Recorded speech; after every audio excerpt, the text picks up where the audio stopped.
answer to the stupid question. What American snack is referred to as chocolate sandwich biscuits in England? 215-263-WMMR. Biscuits. We will go to Shane. Hi, Shane. Good morning. Gadzooks, guys. Gadzooks. All right, Shane, what is known as chocolate sandwich biscuits in England? Oreos. Yeah. I love Oreos. Hang on, Shane. You got yourself 4-pack of tickets for the Hot Wheels Monster Trucks Live Glow Party, Saturday, August 26th, 7:30 p.m. at Wells Fargo Center. And tickets for all three shows on August 26th and 27th are available at wellsfargocenterphilly.com. May I make an observation about Oreos Yeah. that I think you will agree with, Preston, Yes. knowing what I know about you in the food sense? Yes. I believe that the thinner Oreos, the thinner ones, are the best iteration of Oreos. The thinner wafers? Yes. Okay, I don't know that I've had them. So I know you've talked about them quite a bit. I'm going to invite you. Okay. Do the thinner Oreo with the mint cream. Ooh. It is very much like an after 8, Okay. and I know Yep. you're a fan as well. I love those. Yeah. Okay, I'm on board. Definitely, I will do I that. had to get that out there. It was important. All right, we're going to start with some breakup news. Natalie Portman may be getting a divorce from her husband, Benjamin. Is it Millipede? Millipede. Is it has millipede? 1,000 legs. No, I don't know. Millepide. He's a soccer player, right? After 11 years, no, he's a dance choreographer. I thought he was a singer. No, he was After a 11 dancer. years of marriage, the Oscar No, she winner- was a dancer. Jinx, Oh my God! Stop. And the French dance choreographer reportedly are on the outs and have decided to separate after over a decade together. After news of his affair came out, they've been trying to work on their marriage, but are currently on the outs, according to an insider. They have 2 children, son Aleph, who is 12, and daughter Amalia, who is 6. Natalie's divorce news follows reports of her husband's allegedly having an extramarital affair. Days before the announced split, Natalie was photographed without her wedding ring as she returned to Australia on August 4th. And earlier in the summer, she was seen wiping away tears on a bench while at a park with Benjamin and their kids. The emotional pictures of the actress came out days after Benjamin went by himself to the Path Theater in Paris for a screening of his directorial debut film, Carmen. Natalie also enjoyed an outing with her spouse at the French Open on June 7th, where she was all smiles, but they're saying that things are not all wonderful in paradise. The word is she was committed to really working on this, and it was as you would imagine, a devastating blow to have him cheat on her. They met on the set of 2010's Black Swan. They struck up a romance and decided to get married 2 years later. Stop looking at me, Swan. Stop looking at me, Black Swan. Their son was born in 2011, and their daughter was born in 2017. What were those commercials? The very pompous commercials for is it Chanel or what was her? Whatever. It might be Dior. Right. Oh, Estee Lauder. Was that it? Do you remember that she ends up like flying away on a helicopter? Yeah, from she jumps onto a rope ladder. a rope hanging from ladder, the- yes. It's like, does it smell good or not? all of those perfume commercials are so pretentious. Yeah. So pretentious. It's I think she's like, get to the chopper. Right. Get to the chopper. the chopper. It's just ridiculous. It is Yeah. Dior. Who's But some of them are pretty sexy, I will admit the that. Keira Knightley one with it's like this club music and they're just annoying. There's a Charlize Theron one that's for I think it's for Dior. She's eating a turkey leg. Yes. It was really good. There's one with a model, I don't know who she is, but she's holding a bottle of the fragrance, and it's glowing. Yeah. And she's like one of the most stunningly beautiful women I've ever seen, but I have no idea who it is. But they're all like that. They all Smell just smell this. Look at this. It's glowing. Smell it. The one that is Julia Roberts, because I think she has a very inviting, pleasant smile. Her fragrance commercials are okay, but on the whole, they're pompous. But the Johnny Depp digging a small grave, a shallow grave. I just killed a coyote with my car. I'm gonna bury it. I'm gonna pour some of my cologne on it. Smell this. Smell this. What does this smell like? Dead coyote. Bingo. Yeah. Yeah, I passed by a bison. That's right in the commercial. Hey, Johnny. Hey, bison. So strange. All right. Well, anyhow, moving on. Writers and actors are feeling the effects of the joint WGA and SAG-AFTRA strike. And in a recent interview with the Evening Standard, Billy Porter shared that he has to sell his house due to the fact that he isn't working. You know, this was mentioned. They haven't specifically stated who the high-powered Hollywood executive was who said it. But that their plan initially was to wait them out, right? And say, wait till they start losing their homes. Yep. And this is happening. He said, I have to sell my house because we're on strike, and I don't know when we're going to go back to work. The Pose actor said, or the Pose star said, the life of an artist until you make FU money, which I haven't made yet, is still check to check. And I was supposed to be in a new movie and on a new television show starting in September, and none of that is happening. Referring to an unnamed Hollywood executive featured in Deadline, the Broken Hearts Club actor said, so the person who said we're going to starve them out, like you were talking about, Steve, until they have to sell their apartments, you've already starved me out. So according to Billy, has to sell the house. So we'll see. All right. I know this is tragic news to handle, but it's another breakup story. Oh, no. Corey Feldman. What? Has announced his separation from his wife of nearly 7 years, Courtney Ann. So I was explaining to Preston yesterday, do you guys, you know, like when he did that famous performance on the Today Show with the kitty cat thing? So the lead guitarist with the angel wings, the blonde, that's his wife. Oh, okay. Yeah. Not the one that he wrote this Not song this for? one, no. She got out quickly. Yeah. The 52-year-old actor issued a statement to Why are you always singing? Page 6. Oh, God, his voice is just not good. Like a dream. Our eyes first met across the No, I can't. One of our cringiest moments was when he played this for us. I got a Preston. debut for you. He comes in on the show. Yeah. I got it first time being played. And Preston and I left the studio. We left. And walked down to the kitchen areas of Y100 in Conshohock. And we like, had to leave. Oh my God, what do we do? This is horrible. So we start the song, and while the song's on, the microphones are off, and it's just on in the monitor, and I'm like, I got to go to the bathroom. Yeah. And I head down to the kitchen, and Casey and I are there, and we're good looking at each other going, this is so bad. When we come out of this song, what am I going to say? I mean, I can't say how great it sounds, which you would normally do when an artist brings you a new piece of music. I can't do it. I don't know what to do. I love Lamb. I love Lamb. Like, I was so confused, and it was so uncomfortable. I wonder if oh that. my God. I wonder if that exists on PrestonandSteveRock.com. Maybe. Conceivably, yeah, we had a few great music moments. The Leif Garrett being the other one, where he broke down and cried on the steps of our old station. Media. Like, in hindsight, now what I should have come out on the back of that song is gone, said, well, that is music. That's If you music. like music, That's music. then You're not gonna you like may it. want to reconsider this. And that's music.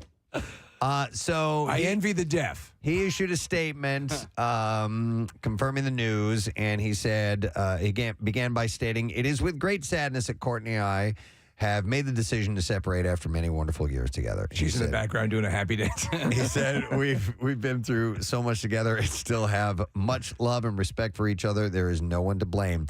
This is a cause of life becoming really hard. Courtney dealing with health issues and two people who have grown apart and now find themselves at a crossroads. She apparently has something like It's a chronic... Epstein-Barr? No, it's called... I've got it... Roseanne-Barr? Later in the story. It's not Roseanne-Barr. Chronic fatigue syndrome. There we go. So the performer also announced that Ann, who served as his backing band's DJ, will not be joining him on his ongoing Love Re-Tours 23. So I follow an account that is actually, they will post live clips or clips from his live performances. Yeah. No judgment. They let you decide how the shows are going. And Preston, it's like Fort Jackson at Jill. It's like at a Ramada someplace. Yeah. And that's where he's playing. Yeah, exactly. And he won't give it up. He fell off the stage, right? Yeah. There was one the where he best is where banged himself in the mouth with the microphone. That he was pretty clocks funny. himself with that microphone right in his teeth. Yeah. And by the way, Epstein-Barr is like a chronic fatigue syndrome. Yeah. Okay. Because I just heard that the other day. I was telling you about this documentary I'm watching about Mark Cavendish, the cyclist, and he had suffered Epstein-Barr. Epstein-Barr? Okay. Feldman concluded his message by stating that he would remain close to his estranged spouse in the future. He said, "We don't know what the future will hold, but we know that the love we have for each other is not going anywhere." You know what I did? I did jump back this was a couple weeks ago and watched a couple of episodes of the Two Coreys. Yeah. Oh, man. That was a train wreck. Oh, my God. Yeah, especially Corey Haim. Corey Haim was, just a mess. So Anne issued a statement and expressed that she said, "We've shared some amazing times together, both private and public, and I will always cherish these moments we've shared together. I love him dearly, and I always will." It's a story for the ages, really. mean, they just really love each other, don't they? I saw a break guy, up. I saw a middle-aged man who was dressing like Michael Jackson, and I thought, my heart is lost to this man She forever. said, "It's been a long journey of dealing with my own chronic fatigue syndrome, which makes it I'm just difficult." tired of him doing the Michael Jackson thing. That's causing That's the it. fatigue. That's my fatigue. Yeah. Give it up. Stop it! Stop. It's not good. They met. You can't sing. They met during I'm fatigued. Playboy's Midsummer Night Dream Party in 2012. Are we still blocked, Nick, from his? Yeah, not from Instagram, however. I'll tell you what. And again, I say this. He a very good actor. I agree. Yeah. Very good actor. All he's got to do is focus on that. Yeah. He Well, can who's make going to it- give him the We shot? tried. Yeah. We tried. No, I know. He could give him. He could regain a career if he were to do that. All right. Speaking about performers, music performers, or people with microphones, the microphone that Cardi B hurled at an unruly fan last month in Las Vegas is now worth a lot more than it used to be. It's sold. Listen to this. Yeah. For nearly $100,000 on eBay. Holy, who bought it? Come on, man. It was initially put on sale by Scott Fisher, the owner of The Wave Incorporated, a Las Vegas-based audio production company. Yeah. That provided the sound equipment, like Andre does, and for us, for the Dre's Beach Club on the day of the incident. And Fisher said his company, which gives audio support to many nightclubs, has been providing audio gear to Dre since their grand opening 9 years ago. And the incident was captured on cell phone video. A fan threw some liquid at Cardi B. She was performing, and in retaliation, she threw her mic at the audience member. The fan made a police complaint about the incident, but Cardi B was not charged. Fisher eventually retrieved the mic, put it up for auction, committing the process to two charities, Friendship Circle Las Vegas and the Wounded Warrior Project. So the money's going to charity, but $100,000. So, by the way, a wireless mic like that is heavy. You throw that at somebody at that proximity? Yep, they are heavy. Can we, that one microphone over there, was that the one that Jose Canseco was? Who That he was on? It was his brother, actually. his lookalike brother. Yeah. How much can we sell that for? I don't know. It's a good question. We'll run that up the flagpole later on. Hey, so Jeopardy showrunner Michael Davies revealed on Monday's episode of the Inside Jeopardy podcast that the game show's fall season will feature former contestants and old material from previous seasons. He said, "I believe principally that it will not be fair to have new contestants making their first appearance on the Alex Trebek stage with non-original material. We're going to open the season with a second chance tournament for players from season 37 who lost their initial game." So they're playing back their second chance, the reruns now. I enjoyed when they did that. And they had people who had, just missed and having a second shot at this. This is obviously a way of sort of circumventing the writer's strike. Yeah, exactly. Winners from the will advance to a season 37 and 38 champions wild card. Winners from that will. Okay, so he added that questions will be derived from a combination of material that our WGA writers wrote before the strike, which is still in the database, and material that has been redeployed from multiple seasons of the show. I mean, they have so much material. Have any of you listened to the podcast that they do behind the scenes? Nick, any indication as to how many questions they backlog? That's a great Are question. they writing basically show per There's a guy show? named Buzzy, and he was a champion at one point. We've had him on the show. He's great. And he is one of the hosts. I know, Steve, that they create 3 or 4 times as many questions per show that they actually end up using. The one that I listened to, however, talked a lot about Alex's illness, and it was really heartwarming. He was out for a little bit. He called the producers, called the staff, and said, "Listen, I have pancreatic cancer." and I'm coming to work tomorrow. And it was so It's amazing. incredible. And they have audio of Alex's call. It's really sweet. It's really touching. Wow. All right, so Noah Schnapp is reflecting on how portraying his Stranger Things character Will Byers encouraged him to come out of the closet. He said, once I did fully embrace it, Will was gay.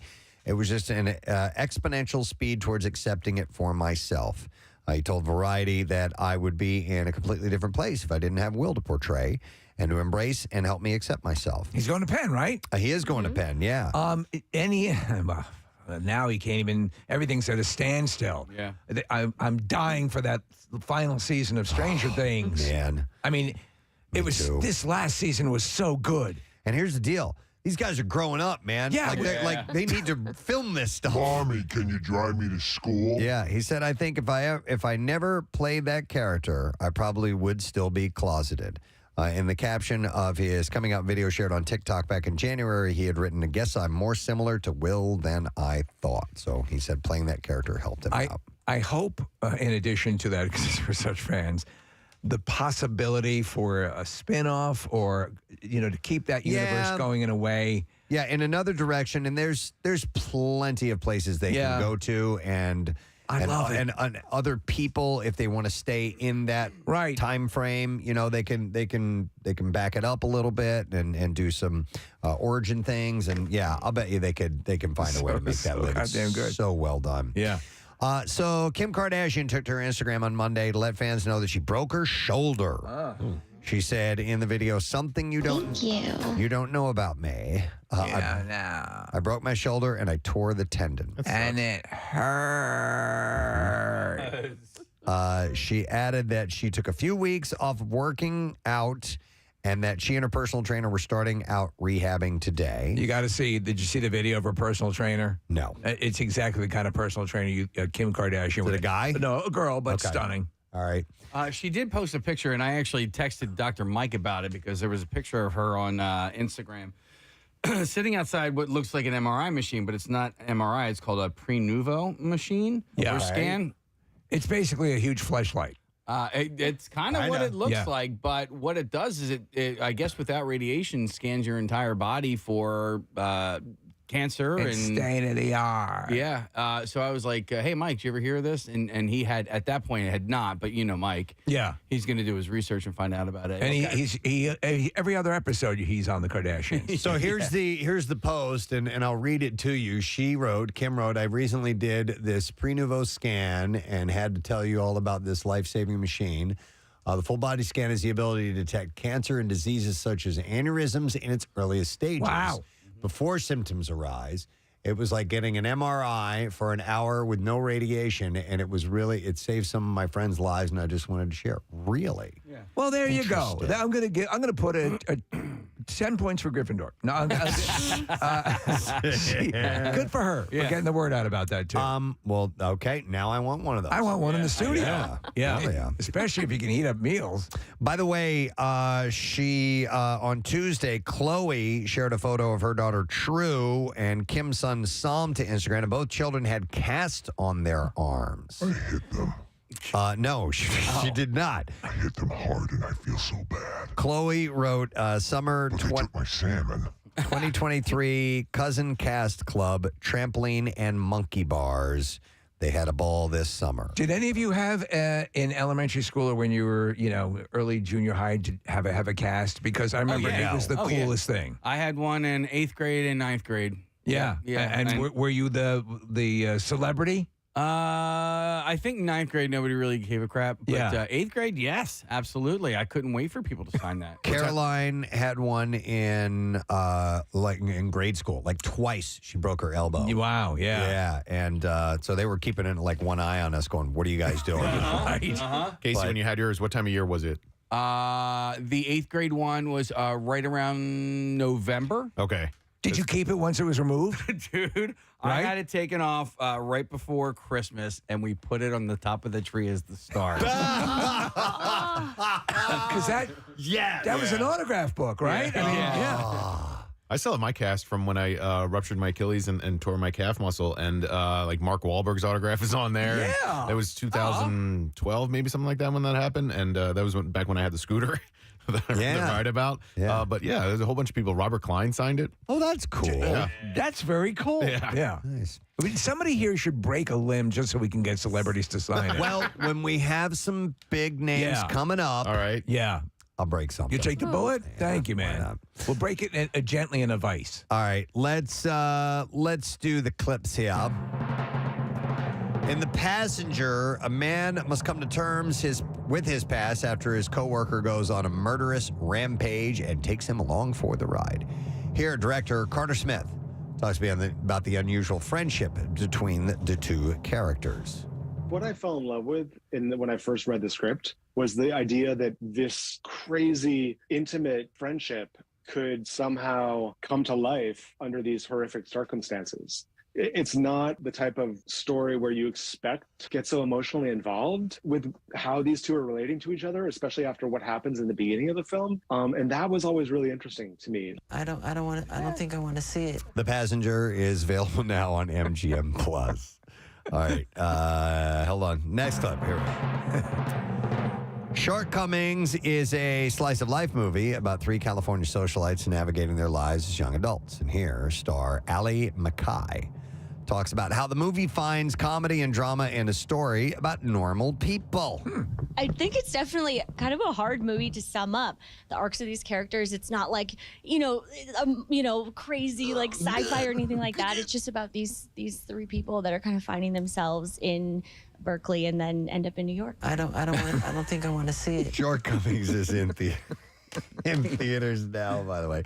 Michael just doesn't want to see He's it. not really, he's not He into doesn't think he wants to see movies or anything. TV. He's very All right. closed up. All right, that's it. That's final story in the... God damn it. Come on. What happened? You got this. Dropping papers. Oh, man. The entertainment report. So we have... Just dropping papers. We have a couple things going on.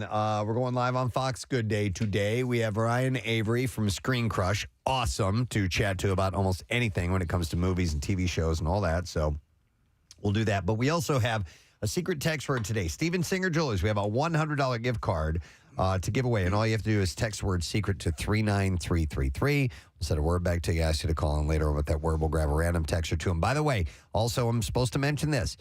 You can be one of the first 100, if you are one of the first 100 people to visit Steven Singer Jewelers on the other corner of 8th and Walnut, this Saturday starting at noon, you can get a free half-carat lab-grown diamond, no purchase necessary. It's pretty crazy. That's on Saturday, so that's what he's doing. Just a heads up on that. All right, we're going to take a break. We'll come back in a moment, so stay with us, please. We will not be gone long.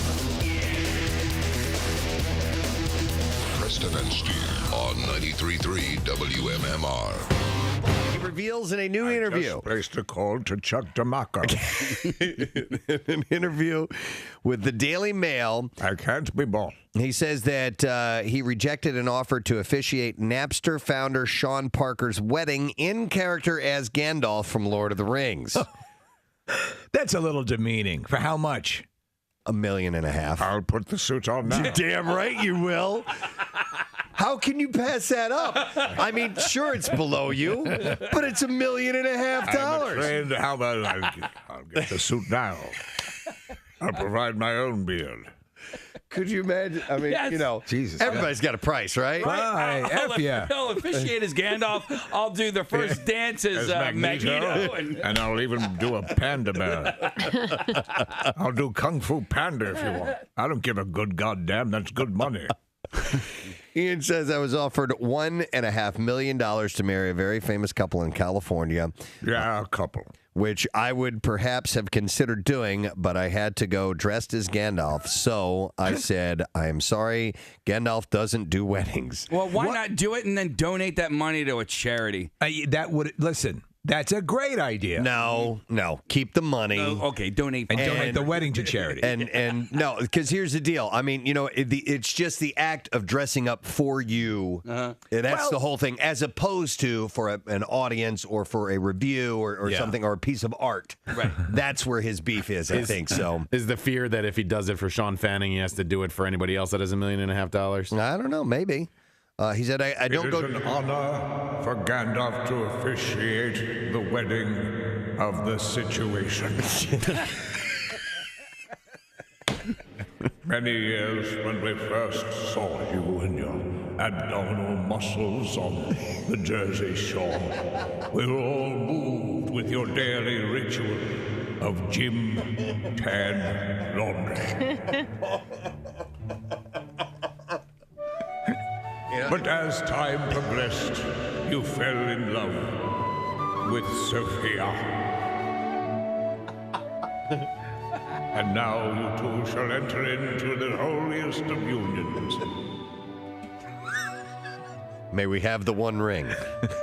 I'm so glad Mike D is here, and Snooky, and even Puck showed up from Puck. an earlier TV show. Wow.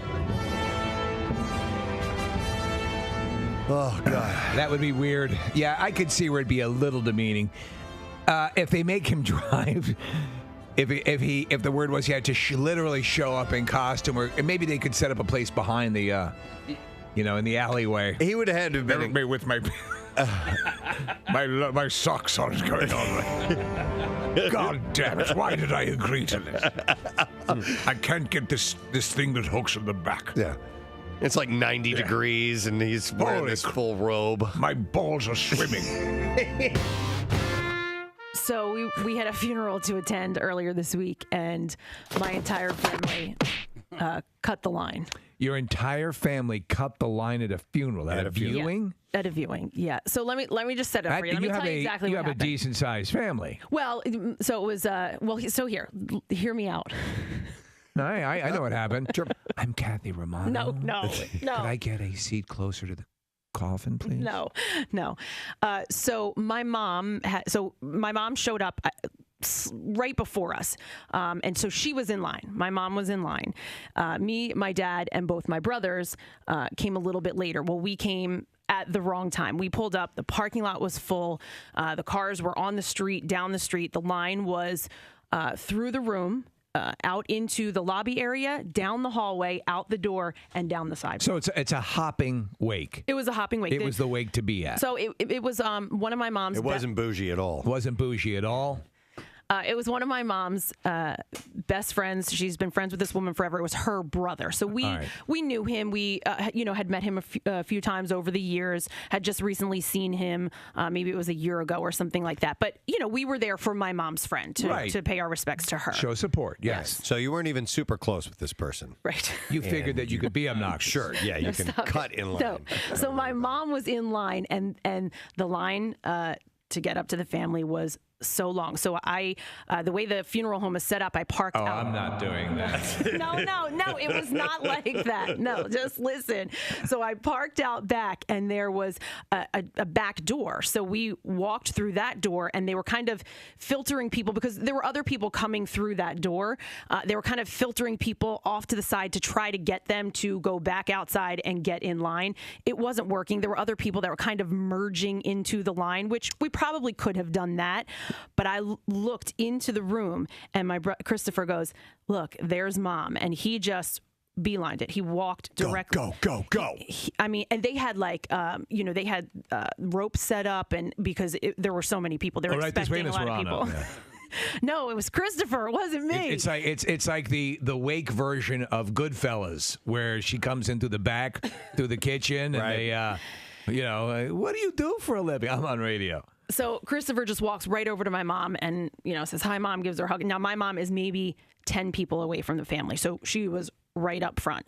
She had yet to reach the casket, but she was right there. Yeah. And my dad, not caring about anything, just same thing. He walked over and just he went, "Excuse me," to the people behind my mom and just stepped right in front of them. So now I'm there, and I'm like, okay. And so I follow suit. I go over and I say hi. And now my mom is facing directly forward, and she's like, "I can't even look at the people behind us. I just can't." She was like, she's mortified. Mortified. And I'm like, "I'm going to go sit in the chairs. I'm not going to wait in line so that all three of us have now, butted in line. I'm going to go sit at the chairs." So I went over, I sat at the chairs.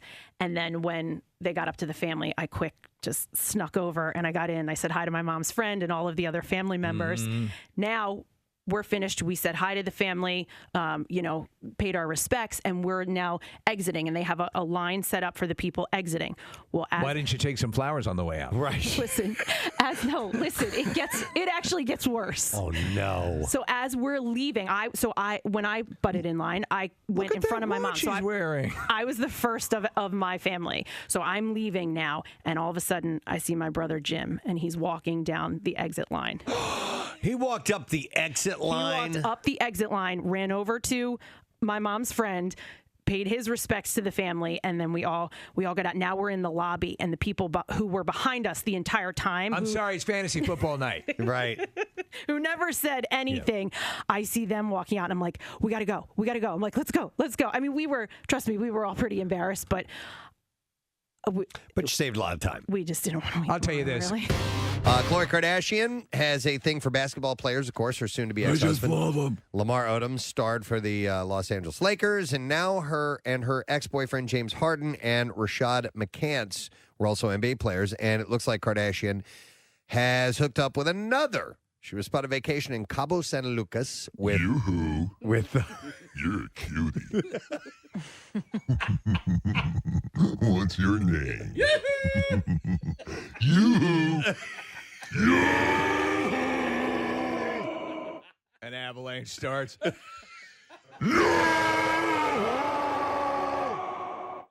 Porpoises are beaching themselves. She was vacationing. You're cute. You're cute. You're a cutie pie. I want to just eat you up, and I literally will eat you. I will devour your flesh and bones. In tribute to Zool.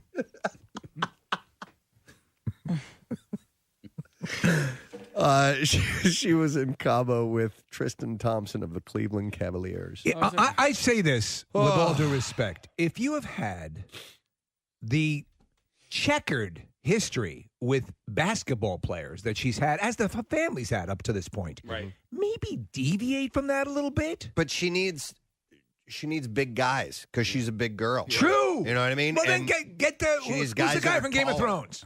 Oh, the Mountain. The Mountain. How about that dude? Yeah, that dude is big. He's big. Yeah.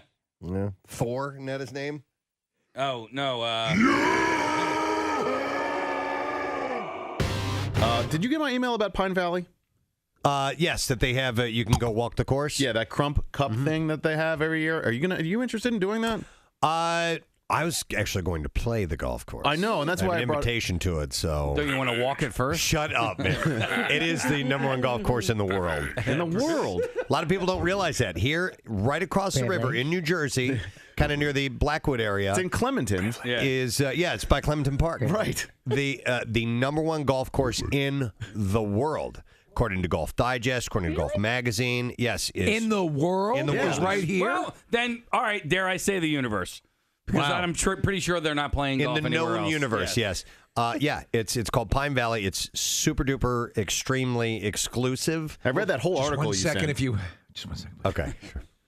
Privilege.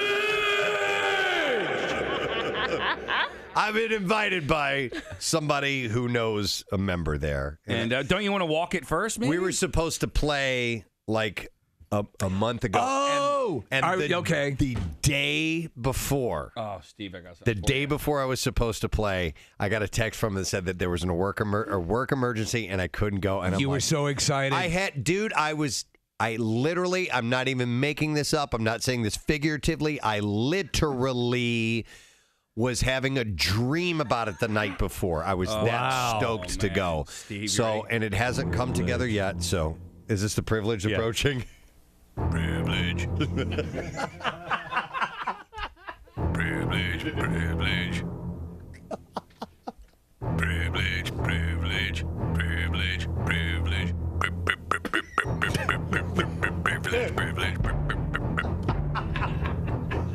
Privilege.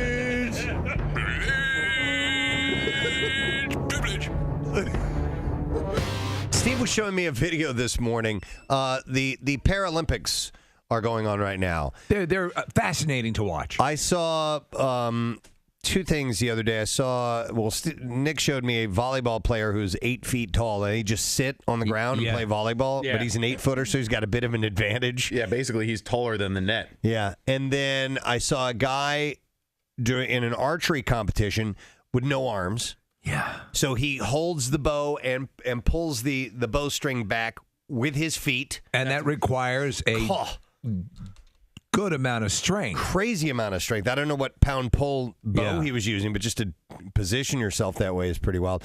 So it got me thinking, us as non-amputees or people born without limbs, are there things that you ever try to do without using your hands or your arms? Hey, wait a second. Yeah, Casey found a cup. Real quick, I'm going to leave with a shout out if you don't mind. Right. This is from Mike Story. He says, I'd like to send a shout out to my wife, Heather, for being the best puppy mommy to our 2 French bulldogs, Remy and Hank. Yes, I named them both after X-Men characters. Hank is 4 months old. Unfortunately, broke his elbow and has to go in for surgery. And this was back on the 31st, so I missed it by a little bit. Elbow. Said she has been an absolute champ, keeping up with Hank's medication schedule and making sure he is comfortable as possible while he is in his cast. Aww. So here's a shout out for Heather. And that's Remy's one of your favorite characters.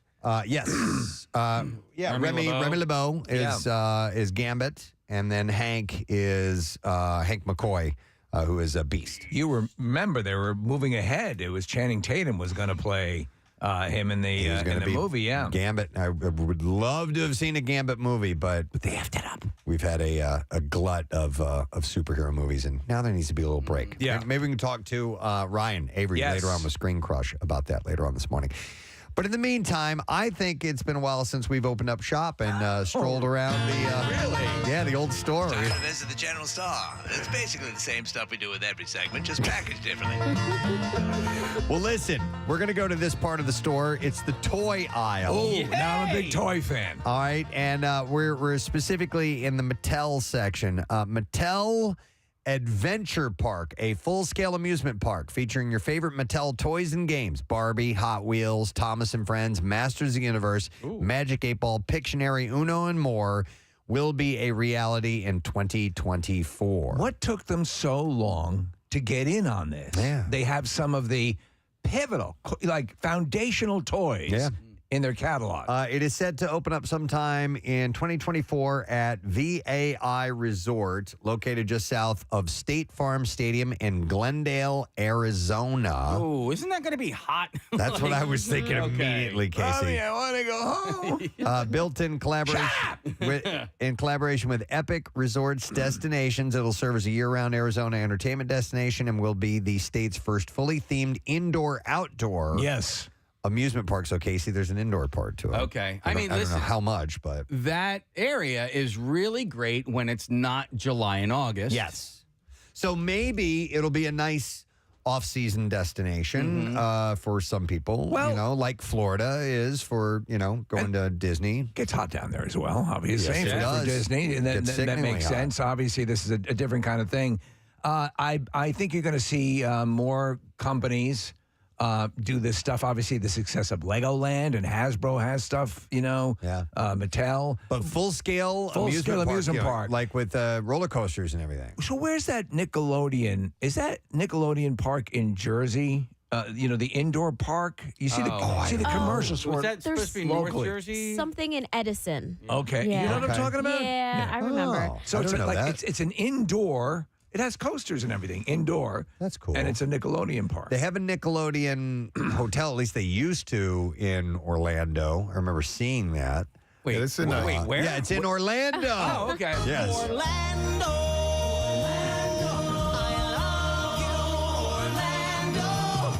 Steve, it's part of that American Dream thing up in East Rutherford near the Meadowlands. All right. And so for Nickelodeon, it's a Nickelodeon Universe, which is indoors. All right, you want to hear some of the things they're planning? Oh, yeah. Okay, these are some of the attractions. Oh, yes. Oh, yes. The full-scale Barbie experiences. They'll have a life-size beach house with hologram technology to bring Barbie to life. It will also include a flying theater and full-dimensioned dream closet experience. Will they have molestable Barbie real dolls? Oh my God, I don't know. Dude. A Barbie rooftop bar and restaurant with expansive views of the property. And, of course, it comes with pink drinks as well as sweet and savory snacks. So how huge And how much of a rush are they to get that part of the park done first? They've probably been working on it for a while. I don't really know. Because I don't, no matter who you are, at least industry-wise, no one was predicting $1 billion plus for the Barbie movie. Yeah. And it's huge.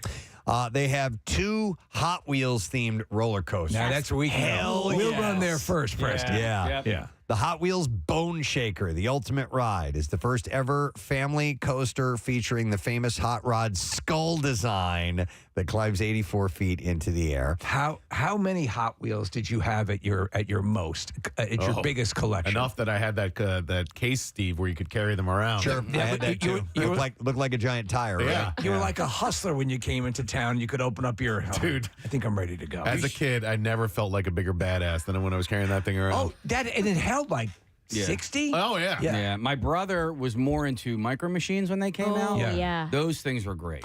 But the cool thing were the tracks that you could buy. That was the best obviously. part.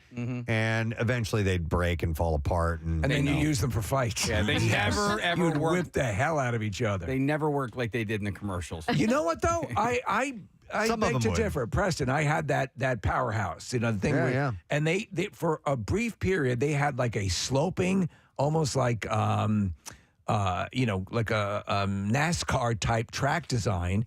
And you could just put the Hot Wheels in, and they would run. Just go and keep go going. and go. Yeah. We had, by the time my boys were born, they had all kinds of crazy things. Like we bought like a T-Rex one that literally had a giant, I just bought that for my nephew for his birthday Oh, last really? year. It's amazing. big dinosaur head on it. And you reel it up. It's like an elevator and it cranks and it falls down and it spins around. I think I want that now. So Steve, you can come over and play with me. they're also going to have the Twin Mill Racer. It's a double looping ride guaranteed to give a serious adrenaline boost. It will feature a double loop and 2 corkscrews and the first coaster of its kind in Arizona. So they have a Stretch Armstrong equivalent where you're drawn and quartered? No, they do not. Thomas and Friends, they have the World of Sodor.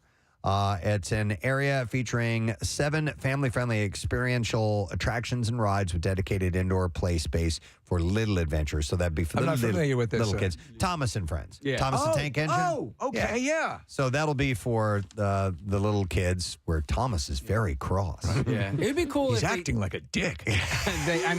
Universal has Hogwarts and the Magic Kingdom just Genital wards. has genital wards. The Hogwarts Express is what I was meant to say, but and then Magic Kingdom have a train that goes around the park as well. Yeah, It'd be cool if they had a Thomas thing that went around the park. Man, I missed the Thomas engine era with my son. It was so freaking adorable. So innocent. It was. I would watch it. It was so not enchanting. the watching. The watching was great too because there were a whole bunch of different narrators and George Carlin was great and Ringo and Alec Baldwin. But just the toys, Steve. Like that, we had tracks all over the house, and he just would play with them for hours on end. Thomas and Percy and who else? So those are the only 2 names I remember. Sir Topham Hat. And, I'm trying to think of the other trains. I don't remember the other trains. Remember Pud? What was by the way? Going back to, I'm sorry to interrupt. The trains at the theme parks. Yeah. Great Adventure has one too, right? Goes all the way around the park, maybe. Like a monorail of some sort. Okay. That was always like the later in the day. Yeah, let's just chill for a second. Let's just hang out for a little while and here's just a ride nice around the pop. park. Do a few thing. lines. Do a few. That was, and that's always a fun part. But I think you're right, Preston. You go bolting towards the big ticket items when you go to get into the park. Yeah. And then once you're you're tired out, you take that run. You know what? In Orlando, Preston, the Dr. Seuss exhibit that area, the ride. Oh, and and Universal. Yeah. Oh, Yeah. that place is. Yeah. Marissa and I walked around there. I love that It's wonderful. area. Yeah. And the ride is a It's fun. leisurely, fun little thing. Yeah. Hey, they invited us back in October. Shouldn't we go? Oh, yeah. Maybe. I didn't think that I was really into these things. And then I walked into Simpson Land down there. And like you guys, we walked into Moe's. You and got I was me a like, flaming Moe. I was like, oh my God, there's the pin pals on the wall. And Yeah. I'm shouting They all get these you. things. They- I mean, they- get you, Steve. They're committed to doing it. And I don't care how reticent you are to turn yourself over to the park experience, they'll get you. All right. Also at the Mattel Park, which will be opening if you're just tuning in Arizona in 2024, the Masters of the Universe Castle Grayskull. Wow. That's pretty badass. It's a 4,500 square foot laser tag arena in the likeness of the iconic Castle Grayskull Fortress. And they will also have a mini golf experience, and this will feature 9 holes inspired by Magic 8-Ball, Pictionary, and other beloved Mattel games. There will also be a larger-than-life custom climb Uno structure, which, by the way, at Universal, I want to play that miniature golf course that when you first come in, right? Like there's that is one of the Before you even first get in things the you park. see. Yeah. It looks awesome. It does. But then you have the park, Right, and then yeah. like mini golf, Right. But I want to go back and play that sometime. VAI Resort will span 9 acres and spine it. Yeah. We're going to Features spine these kids. an outdoor concert venue, 4 hotel towers, a sand beach, a nightclub, and more. And it's not just for kids. A resort, which is a separate attraction from Mattel Adventure Park, has plenty of adult activities to enjoy, including private bars and sections blocked off that are adults only. So, wow, okay, wow. Which they haven't revealed details about yet. It'll be the largest hotel. The resort will be the largest hotel in Arizona with over 1,100 rooms, 12 restaurants, $40 million, a $40 million 360-degree rotating stage, and more. Do you remember, Preston, they were talking about a Disney World-sized park in PA, in this area? I remember Poconos The one in Philadelphia? Yeah. The Disney experience was supposed to be at 8th and Market. Well, Yeah. but there was one that was actually, they had acreage that they were going after. It might have been out in Exton or I don't know, but they were looking at it. But of course, the one issue with something like that is you can't use it year round, all of it, right? Yeah. I mean, Great Adventure does well, obviously, but There's a Cartoon Network hotel up in Lancaster. Have you guys heard about Really? this? Yes. Yes. Oh, as a matter of fact, I passed it. My son had a rugby tournament up there, up by the outlets. It's Uh-huh. actually really close to Dutch Wonderland. Yes. I feel like it's like right across. it's right next to the C-SPAN park. No, yeah, it's right across the street from Dutch Wonderland. The experiences look really cool. The hotel is. Is that it on yeah, your this is screen? it, Steve, and it has all custom rooms. There's like the Powder Puff Girls room and such. Okay. And I'm writing that I'm down. gonna go there and Rock Lidditz. Oh yeah. Is that where they do the like concert. concert practices and Yes. stuff? Yeah. Okay. I feel like that Cartoon Network hotel is not. It was not built for that. No, was it looks like a repurposed. converted, like a motel, Like a Ramada. Yeah. Okay. Interesting. All right. Well, let's move on to another part of the store and see what else we can find. Let's I go forgot shopping. we're in the store. We are. Let's go shopping. We're in the country store. Odds and ends are what we call this particular segment. All right, so we're going to go into there's actually a scientific section. There's a medical Yeah, section. there's a full research facility. Yeah, so it's called In the this Just Saying general store. Institute. It's right next to the feed. So a scientist has revealed what you are really swallowing when you go into the ocean. You were just talking yesterday, a story about some bathers. It was in England in the surf, and they encountered fecal matter that made them sick. They were triathletes. Yeah. Yeah, and they ended up having a lot of diarrhea issues. So Adolfo Sanchez Blanco is a biology professor who frequently shares educational videos on his TikTok channel. Most recently, the Connecticut-based professor shared what is inside the mouthful of ocean water you just accidentally took in. He gave viewers a look at the microscopic life that is most likely in the water you swallowed. So he takes a drop of seawater. Right. He goes, you see him getting out of the ocean and brings it in, drops it in. And the drop of seawater contained many microorganisms, including Nauplius larva of a microscopic crustacean, which is an insect in its beginning stages of life. There was also diatom next to a grain of sand, broken fustule of diatom, dinoflagellate, diatom, colonial diatom, and a swimming protozoan. There's a lot of diatom. Yeah, it sounds like you're making a Harry Potter Yes. spell or something. Yeah. So Adolfo explained in his video that while the organisms, by the way, a diatom is a single-cell algae. Okay. While a protozoan is a parasite. I think it's diatom, but I'm not. Okay, I think you're right. Like a diatom? Yeah. Well, like 2 atoms. A diatom is a single-cell algae. So Adolfo explained in his video that while the organisms are near invisible to the naked eye, it's highly likely that anyone who's been in for a dip of the ocean has ingested all of them at one point in time. But he was quick to stress that they won't cause any real harm because the hydrochloric acid that your stomach produces will kill the microorganisms that you ingest. He explained that you shouldn't be scared of the water because microscopic life is always present. So drink up. He said the problem is when an aquatic ecosystem like the ocean gets polluted. This will alter the balance in the ecosystem, and microorganisms such as bacteria will thrive. For example, when ocean water contains excessive amounts of bacteria, this will lead to gastrointestinal infections, skin issues, or other worse problems. Yeah, that's something I never am thrilled to get seawater in my mouth. He said that you should avoid swallowing any ocean water because you never know what could be lurking in it. And he noted the microorganisms shown in the video are not really harmful. Is it okay to eat the sand? You eat sand? Speaking to Newsweek, he said, we don't have that anymore, do we? Oh, man. It's unbelievable. Speaking to Newsweek, he said that it's not unusual for microorganisms to be harmful, adding that it just depends on where the water sample was taken from. But there's stuff in that water when you drink Have you ever it. been in? You'll see them close down. Well, where you guys are down in Wildwood Crest, right? Yeah. So does the beach periodically get closed for reasons like Not since pollution? we've been there. Okay. No, yeah, Not since I've been there. I've never seen a. Yeah, it was closed last summer for like a day or two, just because they test the water all the time. You don't see them, but you know it's the equivalent of your lifeguards testing the pool water to make sure that the chlorine and pH levels are fine. They do the same thing down the Jersey Shore, and where my mom and sister are in Florida, they get red tides a fair amount. Red tide's an issue. Yeah. They shut the beach down. You can't go in there. Yeah. But the water, I actually was in the ocean on Monday, and by that I mean Really? I was up to my ankles. Oh, but Well, there's technically sharks. I was in the ocean. How warm?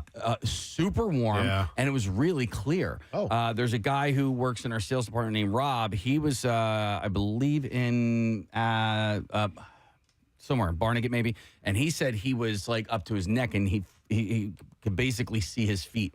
Oh, wow. Yeah. But that's extremely clear. Mm-hmm. Yeah, usually. not There known for was the- no meat, we ate fowl. Here we go. There was no fowl, we ate crawdad. And when there was no crawdad to be found, we ate sand. You ate what? We ate sand. You ate sand? That's right. Such a weird clip. Cage's delivery is so. You ate what? Sand? You ate sand? You ate sand? All righty. All right, let's see. We're going to go into the tech section. Oh. People don't realize how sprawling this local general store is. We still welcome anybody and everybody who wants to stroll on in. At the end of May, Hey, we're in this section. at the end of May, HBO Max users to solve complex puzzles to prove that we're human. Multiple platforms, more complicated captchas. Yes. So when you see. Yeah, how many of these pictures have a motorcycle in them? Or it's it's to determine whether you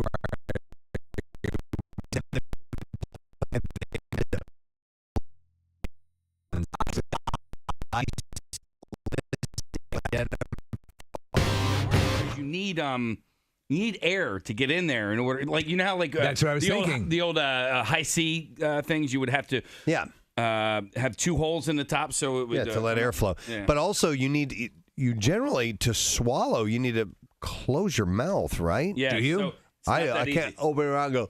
Look. Kathy, you can do that. Oh, Max has it. Max can do it. He's got a huge cup in his mouth too. yeah, this is probably. Yeah, there you go. Now say something. I'm going to say crosswalks. Yeah. But a little tiny itty bit of that paint is just in the corner of this one picture. Exactly. Does that one count or not? And Rochelle was doing one through the government. I think this is when we were trying to get the global entry thing and had to go through a multi-step verification thing. And I kid you not, she must have gone through 30 of them. No. It was non-stop. And she was like, am I getting these wrong? She's like, come over here and look at this. I'm like, no, that's what I would do. And just kept going and going and going and going. And eventually she got through. And I don't know if it really just rigidly wanted to test her that much or there were minor mistakes being made or whatever it was. But it was annoying as hell. So you talk about the AI. I sent you an article this morning where now AI listening capabilities can discern keystrokes. So, in other words, they can use an AI bug to listen to the keystrokes on your computer to discern what your password might be. That's insane. That's like the same thing, though, of watching fingerprints on a phone or like an ATM machine. If you see marks that are left, Yeah. But even then, I mean, that's, if you have like 6 characters there, that's loads of combinations you still have to try and figure out.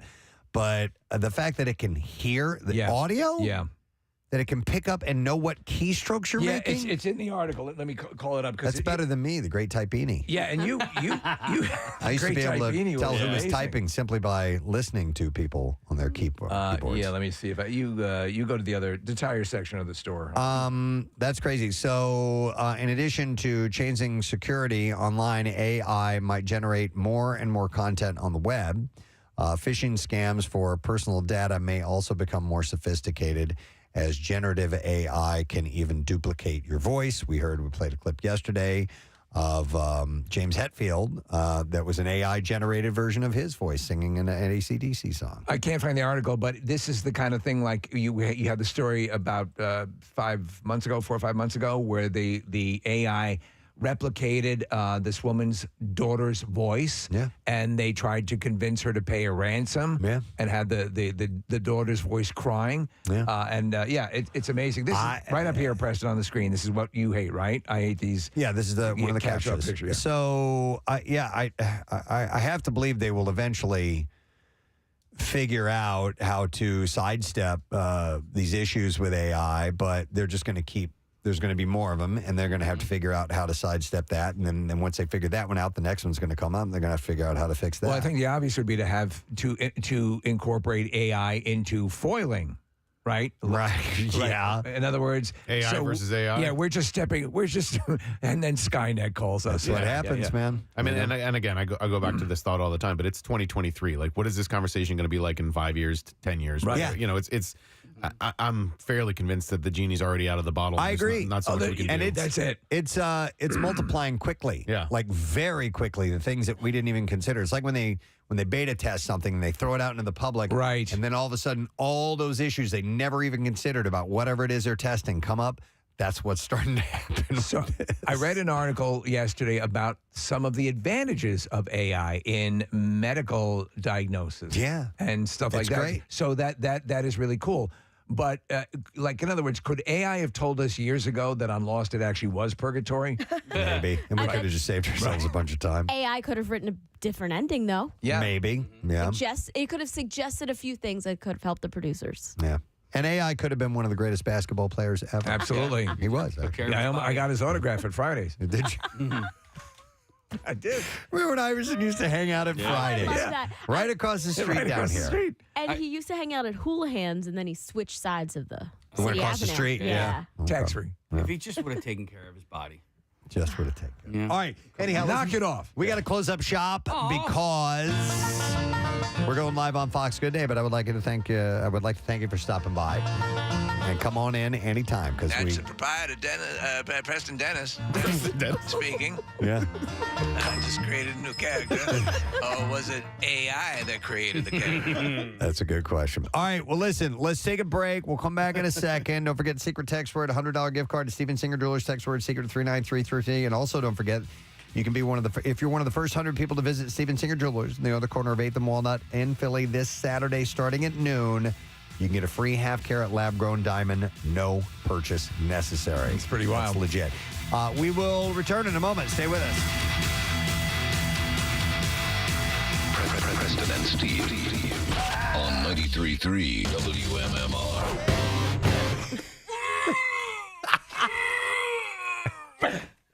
I got a little light A broadcaster died during a morning show. This is all well and good, but we have yet to see you actually drink from that cup.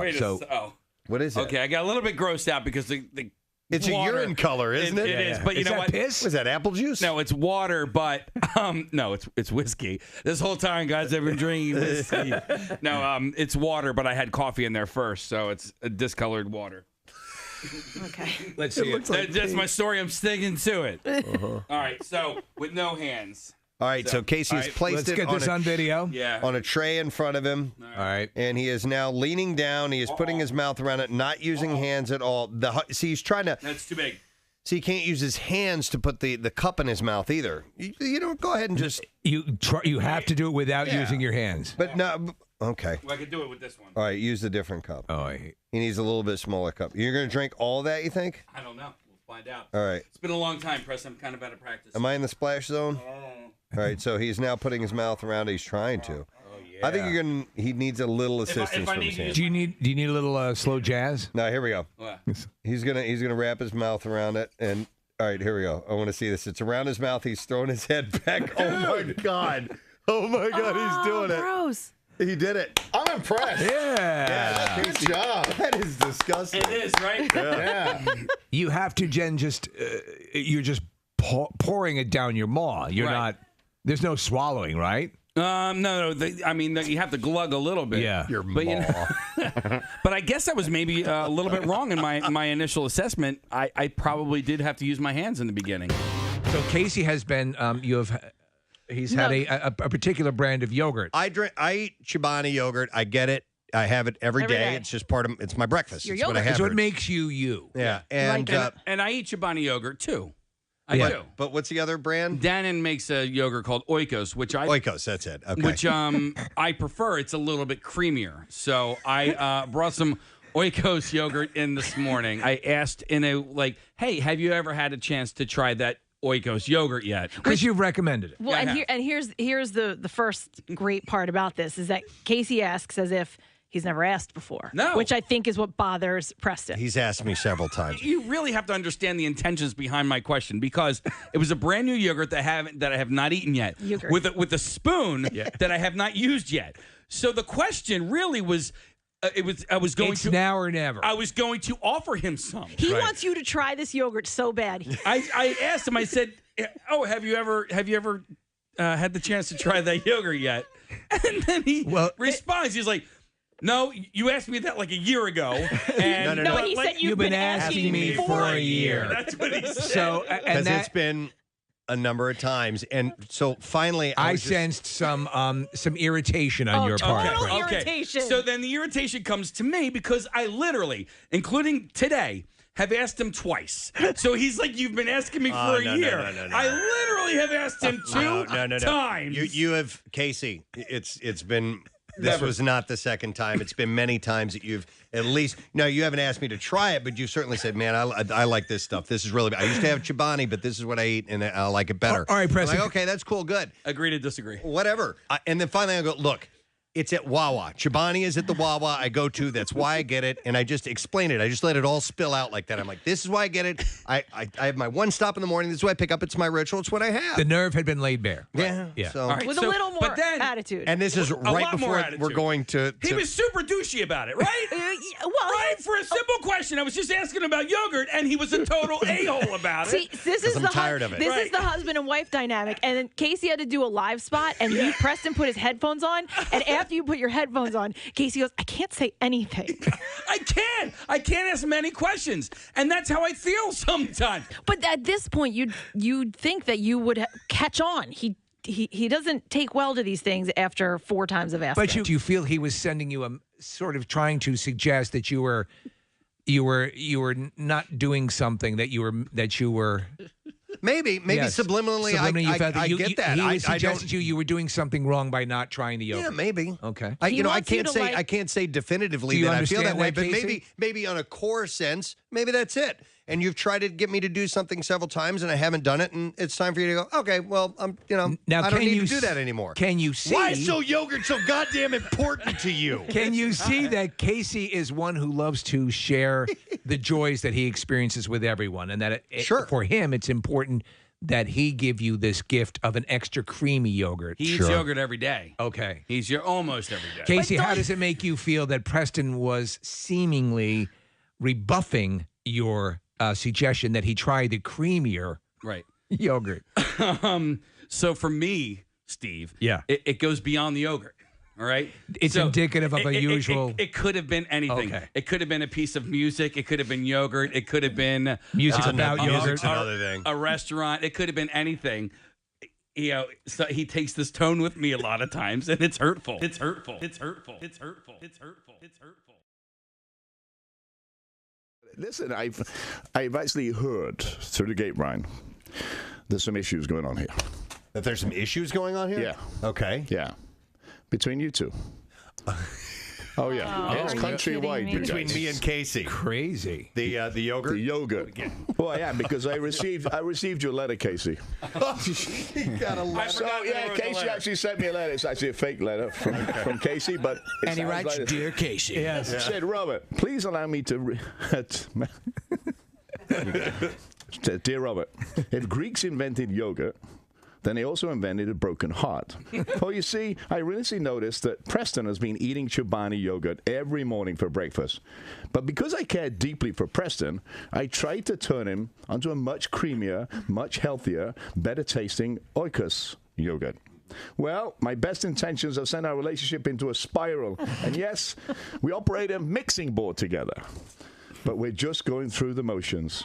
Help us put our passion back in our relationship and into our mixing board. Wow. Yeah. So actually, that came from Steve. Thank you very much. But it sounded good. It sounded good. I was aware of everything that's going on here. So yes. So what's going on, guys? I mean, well, do you want to show you retired to the set? There's a Robert Irvine show set right in place here. Oh, you got to be kidding me. No. All right. So Robert, you actually picked up on it. You know what the story is. There has been this tension because these guys are actually the best of friends. However, there are certain issues that were spelled out to you, and you do what you do best. And I've seen some of the clips of. So let's talk about what this. You do. Let's talk about this, Casey. You're a little in your face with this yogurt.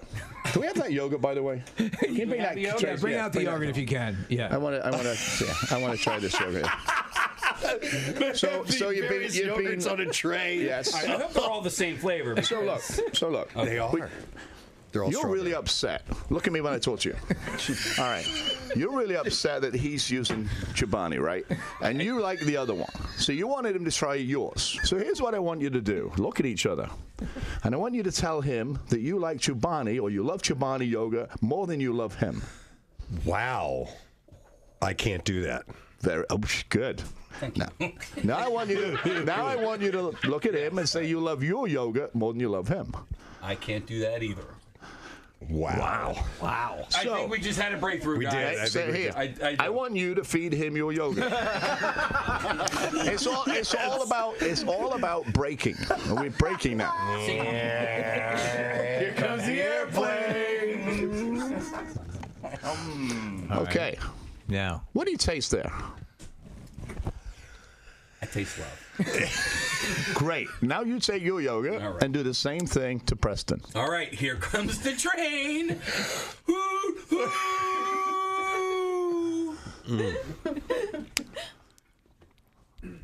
What do you taste? It is a little creamier. I will give you that case.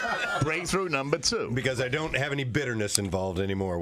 But here's the that's thing. clouding my taste buds. See, okay, so the last time you were gonna not like it as much, regardless. I kind of tore through that little container, 5 and 3.3 ounces. Okay. Very quickly, but now that I've tasted it, it's pretty good. Thank you. I appreciate that. This is called compromise.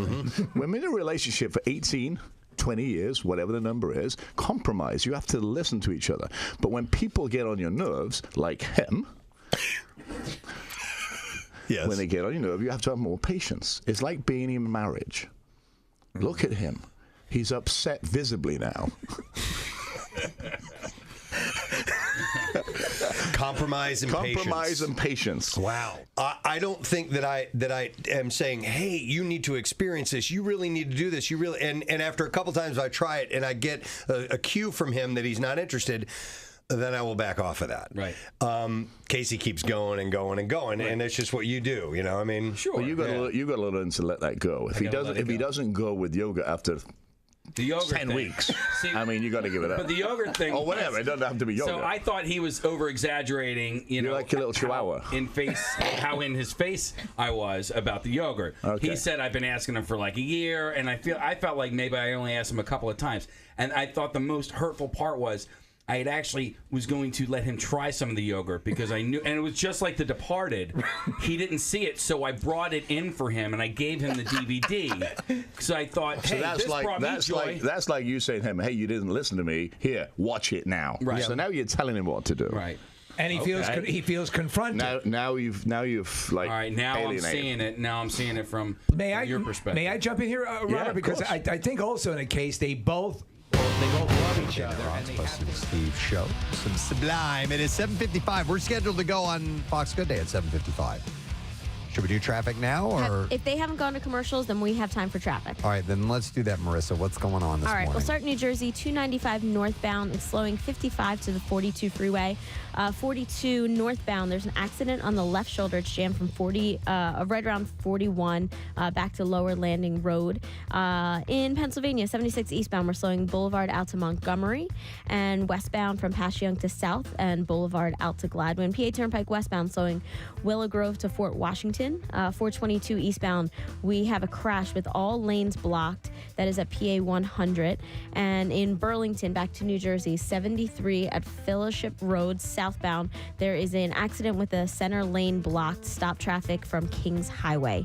This traffic report is sponsored by Whole Foods Market. Shop back to school at Whole Foods Market. Save 30% on Annie's mac and cheese, cereal, bars, and more with Prime through August 15th while supplies last. Shop in-store or online. Terms apply.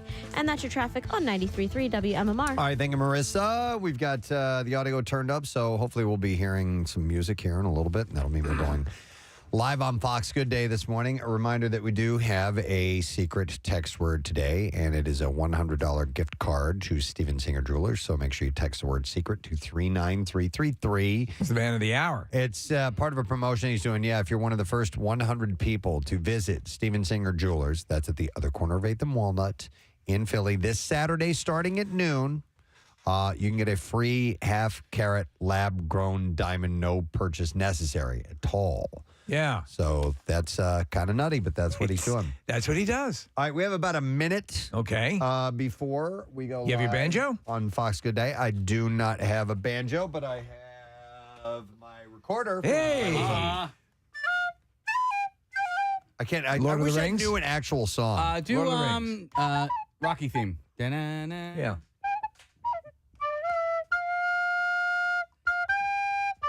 Yeah. I don't think I'm going to win this fight. Damn it.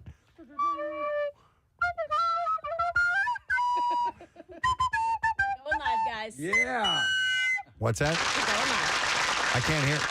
You're not They're hearing on. anything? There we go. Hey. All right. All right. Just in time. Listen to this. We were looking at this survey about what you should and shouldn't order at restaurants. I mean, I think we'd all would agree. If you go to a funky diner, you're not going to get the Clams Casino. Right. You know what I mean? Like seafood or something like that.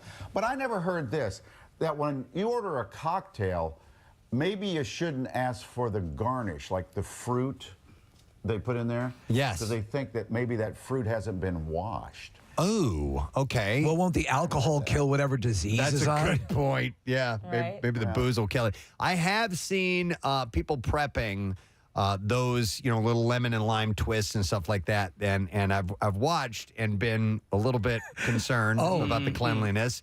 Because we've been at places where there's going to be a really big crowd, and they're doing like giant tubs of those things for the day. Yeah, yeah. And it looks a little iffy to me. But I do always eat the little fruit that comes with my cocktail. It's part of the fun. I do. Yeah. We were actually at a place where, and we're not going to say the name, but we saw the dude was literally using his hands up to his elbows to mix what looked like a huge tub of nachos.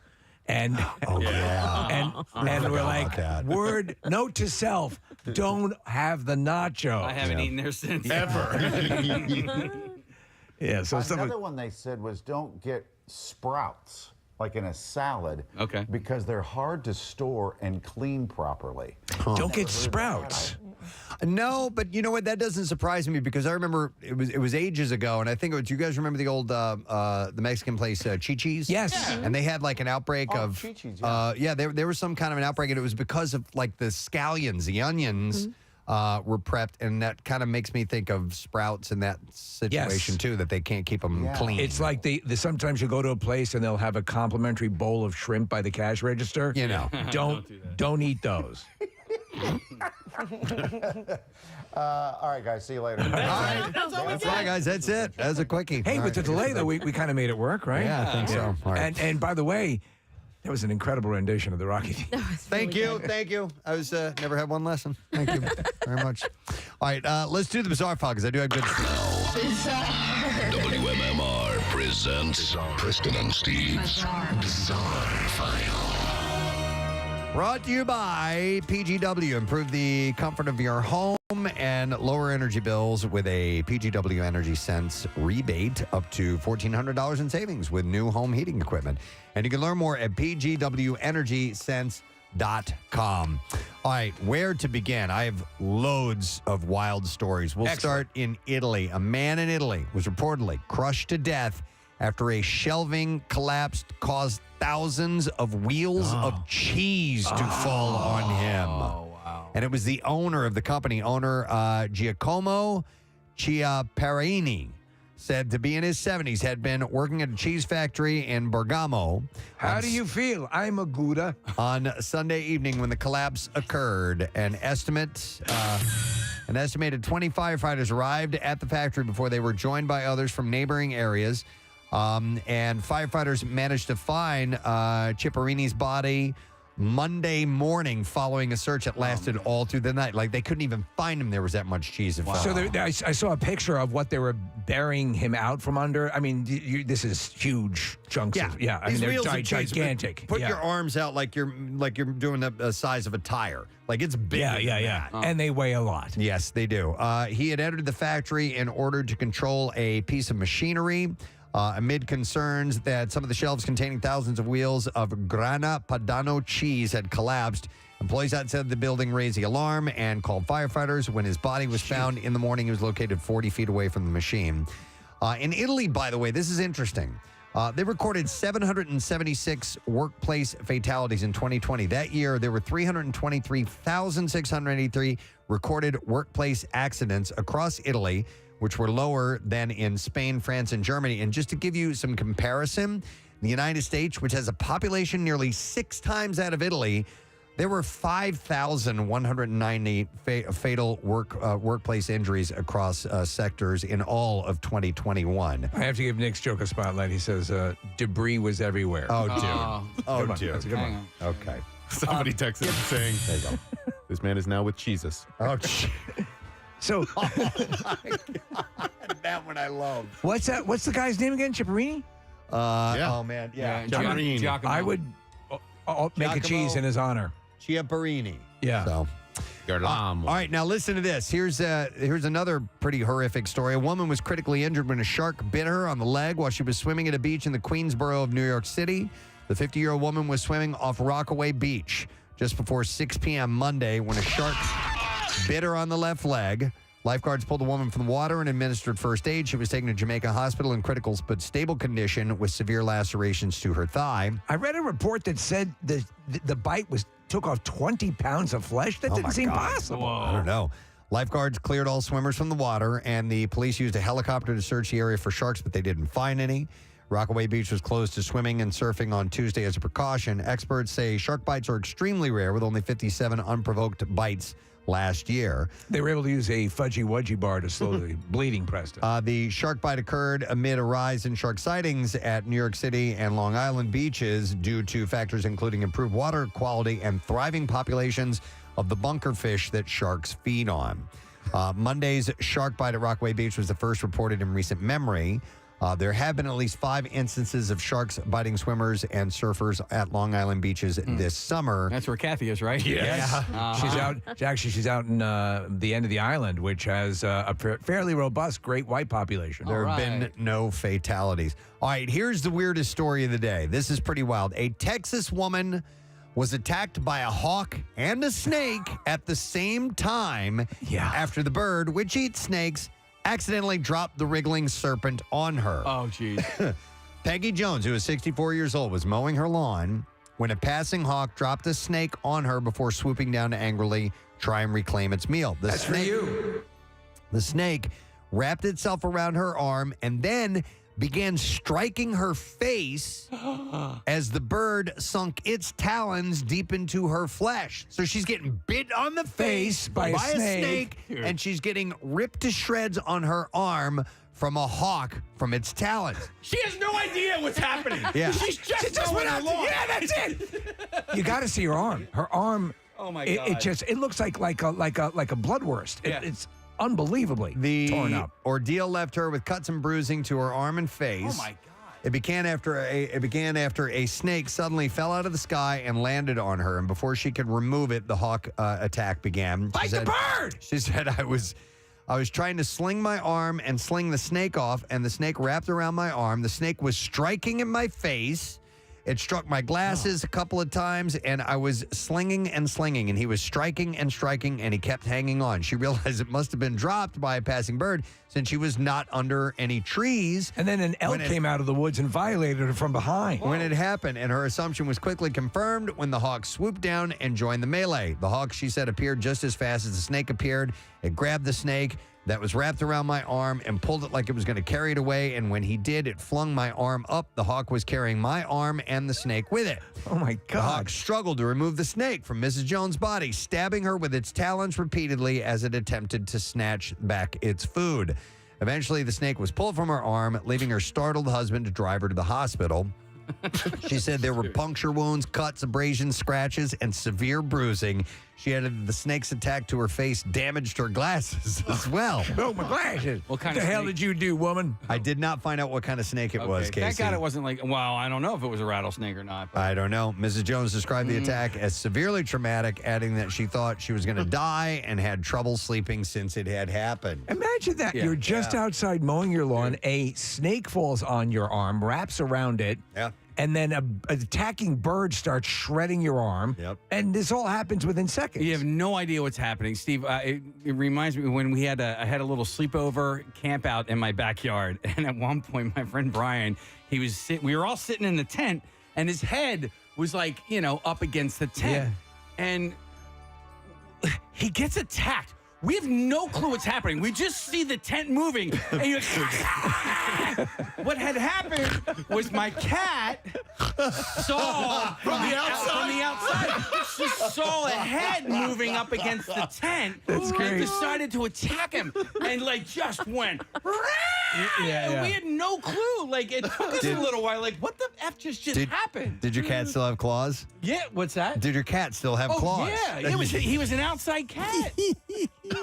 That's hilarious. Poor son of a bitch. It was hilarious. It's nothing you would think. No. Wow. How did that happen?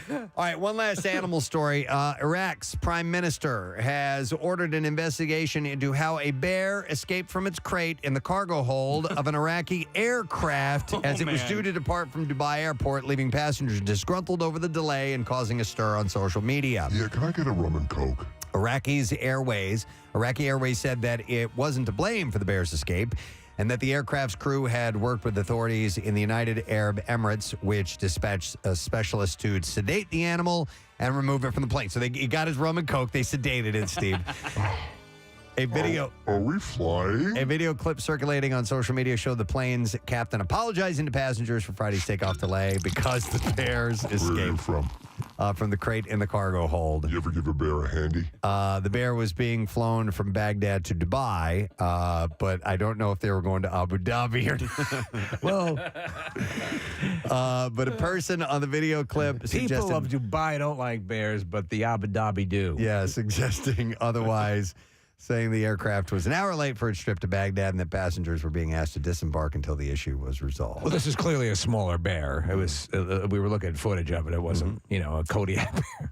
Dubai International Airport, the world's busiest international travel, declined to comment. When your bear has to be there overnight. Yeah, absolutely, positively. All right, and there we go. That's all I have in the bizarre file for you this morning. Let me, all right, let's take a break. I'm going to mention that when we come back. All right. We'll take a break, and am I giving this away, Case? Yeah, give away one of those. It's a pretty cool event I've been to. We have a 4-pack of weekend passes, by the way, for the 13th annual Wildwood Tattoo Beach Bash, which is happening Friday through Sunday. This thing is huge, right? They've done this a couple of times. I got a tattoo there last year. Yeah. It's at the Wildwoods Convention Center. Does Troy do this? That's his day. So he's our guy, yeah. Yep. And we'll take caller number 16, 215-263 WMMR. You can get tattooed by 400 of the world's best tattoo artists. That would hurt. Yeah. See incredible. How much skin do you have? Sideshow acts and more. And you can get tickets at villainarts.com. But caller number 16, we will take care of you. We're going to break, come back in a moment. We got some more things to chat about and stuff to give away. And then later on, Ryan Avery of Screen Crush will be joining us. We'll be back in a moment. Preston and Steve on 93.3 WMMR. Part of it all. We have the peanut gallery. Okay, so Preston said what he said, and then my feelings got hurt, and maybe I said something so he couldn't hear it because his headphones were on. But what did he say? I didn't hear it. I can't say anything. Well, I can't say anything. And blah, then blah, blah. I made sure you knew that. And then yes, you did. Yeah. So then, right, legging on from Kathy over there. Yeah. This thing that just would have went away, right? I would have had hurt feelings for about 30 seconds, and it would have went away. Got brought up on the air and became a bit without either of us really approving it or intending it or anything. So you have to respect each other's piece. If you have something you want to say, and you're in a peanut gallery situation, then write it down. So, and then there's another write part it of down. This. That's a good way to do it. There's another part of this that, so after the show was over, our relationship was a little fractured. It really was. There were some hurt feelings. I knew I hurt his feelings, and he knew he hurt mine. He apologized, and we were about to talk it out.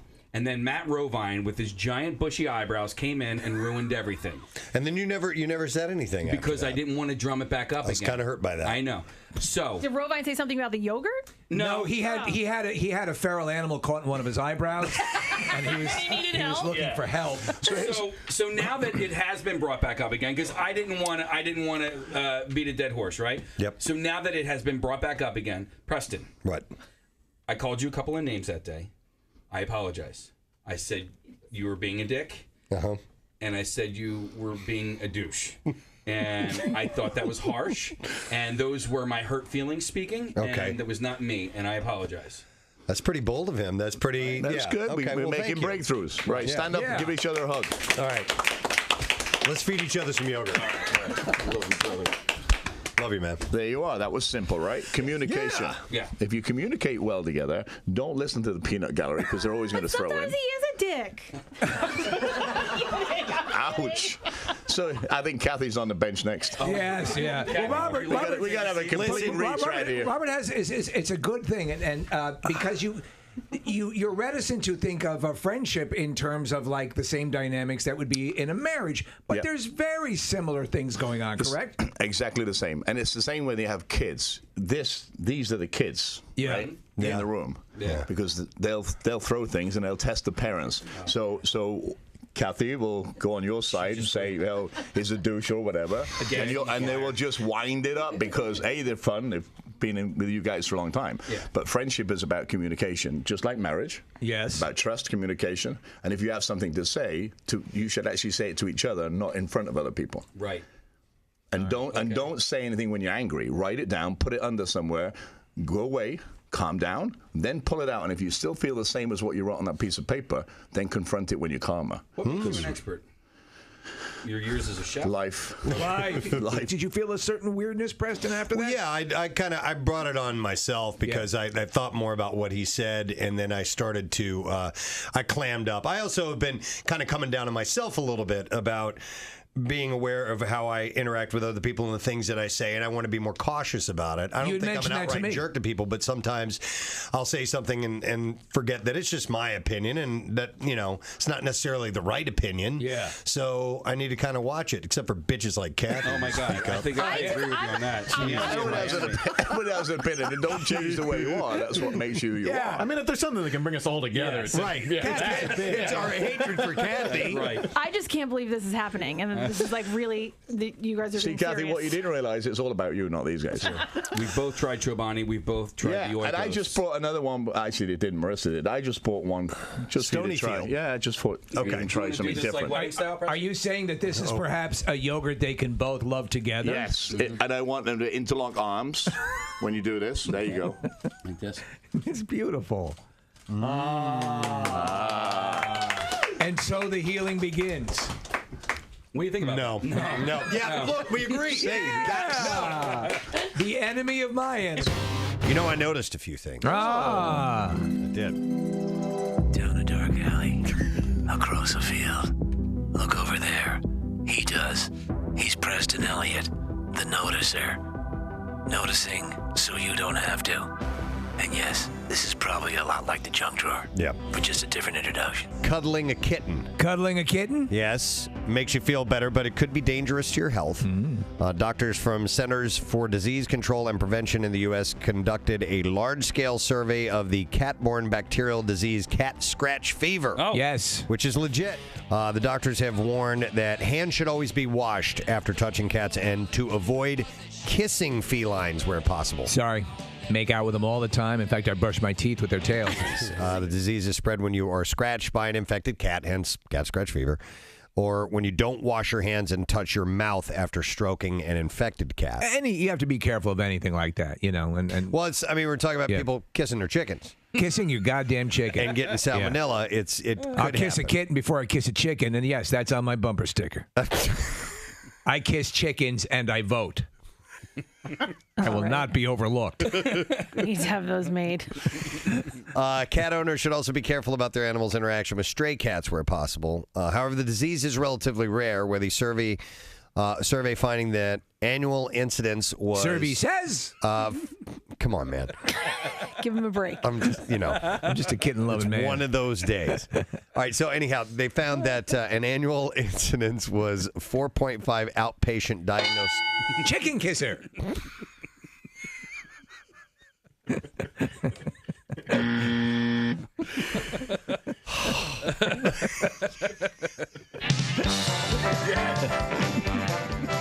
Number one answer on the board. Chicken kisser.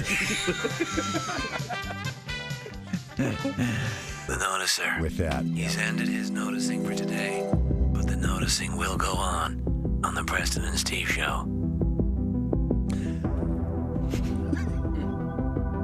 I have a chance. I knew it. This is pretty cool. Jared Leto has signed on to star in a new biopic about Andy Warhol. That's pretty wild. And so he'll play Andy Warhol. I think he'll be great as Andy Warhol. Andy! Was that good? Yeah. Kind of sounded like that. Andy! Terrence Winter will pen the script based on the 1989 book Warhol, the biography. Do you find him at all interesting? Yeah. Of that time and what he do. represents, I do as well. And just what an oddball, strange guy he was, and the fact that he created such a sensation with his artwork. So he also created the game Spud. Oh, a lot of people don't know that. No way. Yeah, Andy Warhol. Andy Warhol.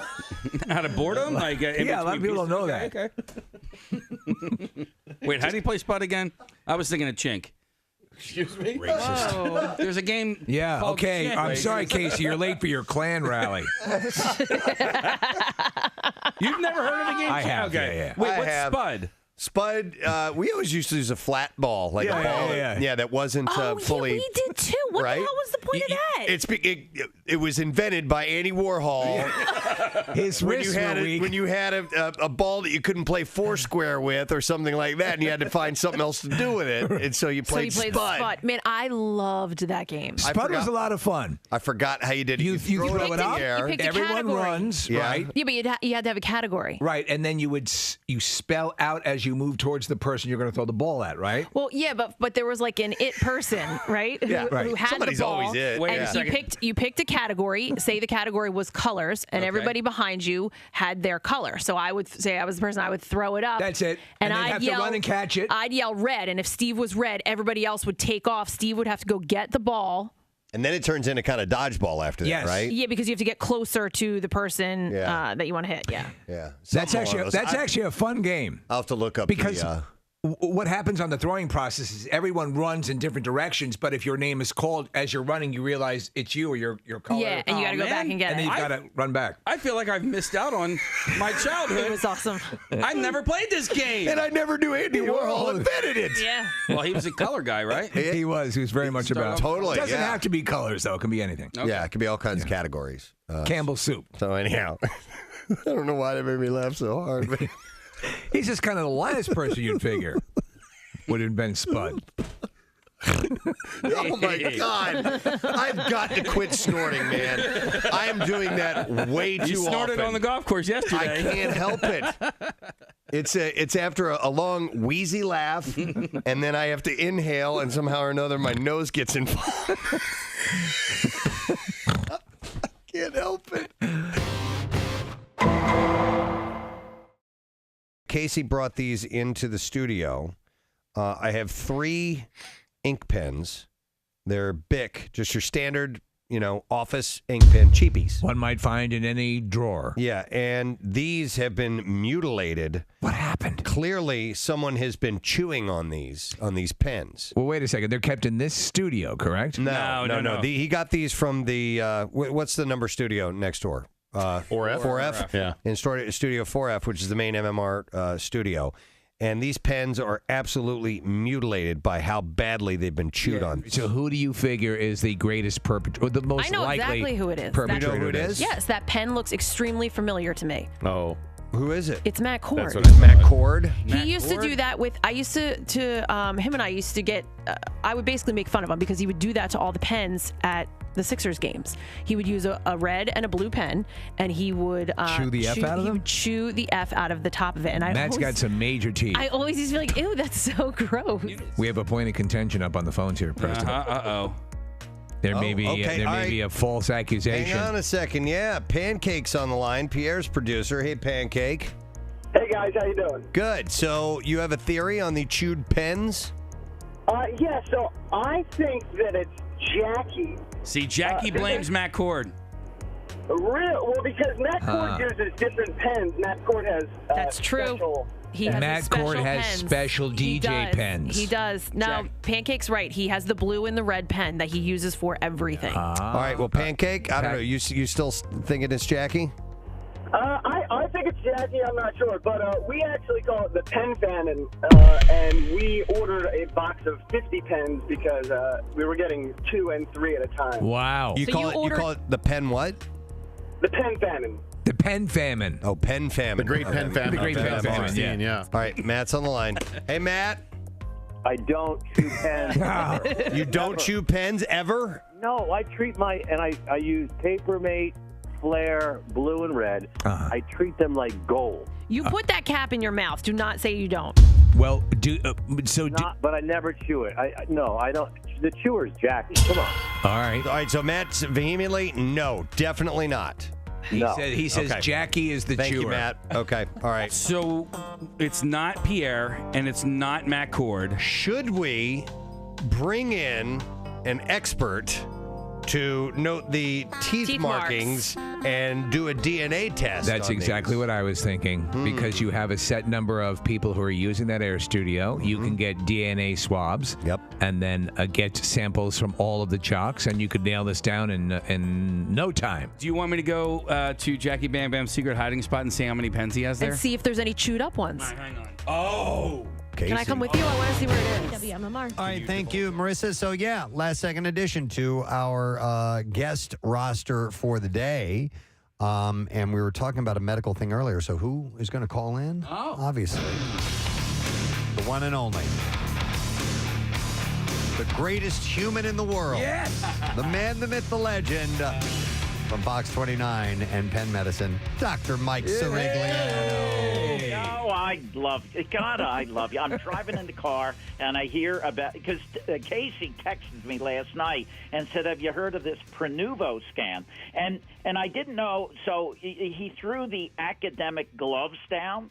So I can't move on with my life until I figure out what the heck that is. Let me set this up before you dive into those specifics. So there was a story from Kim Kardashian. She broke her shoulder, and Casey said he saw a post from her online that said she went into this apparatus, this machine. It looks like an MRI or a CAT scan, one of those big machines that looks inside your body. Yeah. And what was it called again, Casey? Prenuvo scan. A Prenuvo scan. And so he reached out to Dr. Mike, and Dr. Mike did a little research on that. All right. It is an MRI scan. That's That's what it is. Oh, okay. It's an MRI. It's an MRI. What distinguishes it? What makes it the new big thing? Well, it's the new big thing because one, it's a body scan, and it's not all that new. It's just something that people that have some disposable cash, because look, even if I have a patient that I'm worried about something going on, I have to fight with people to get it covered by insurance. Right. So if you have a couple of grand laying around and you want to do this, it's an MRI. They don't use contrast. It's not like a CAT scan. Right. Now, that being said, okay, there's a couple of things people need to know about this. Number one, it's out of pocket for the most part, or if you have pre-tax dollars, you can use that. Right. Secondly, what if we find a little something? Then that requires further workup. And it might be a nothing, but it could be something, and that requires me and people like me. Then we have to go doing things, and it might involve invasive testing. So that's the other issue. And then the thing about screening for cancer, and look, we all want to find things early so that you can live a long life and not have a problem. That's why we screen smokers with CAT scans. Right. If they're over 50, if they're 50 and they have I think most societies say a 30-pack year smoking history. You have a history of smoking. We do that. It's low dose on a yearly basis, and it saves lives. Now, the problem with a scan, say we do the scan today, that doesn't mean that in the next year something's going to start growing. So how often do you do this? Yes. Do you do it every month? Do you do it every year? Do you do it every 2 years? And a lot of people are looking at ways to find things. There are people working on a blood test, for instance, that can pick up a cancer early on before there's even any signs. So there's a lot of things. This is why that you need someone to guide you through the shark-infested waters of healthcare to give you some idea of whether or not it's smart to do it or not. Well, it's something that we all adore about you, Dr. Mike, and that is that you put things in context, and then listen, you're right.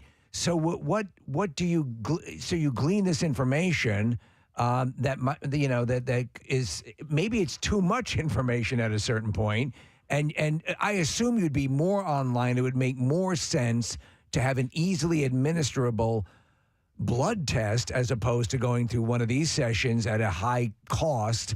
So that's the way we should be going, where it'd be easy to screen that way, correct?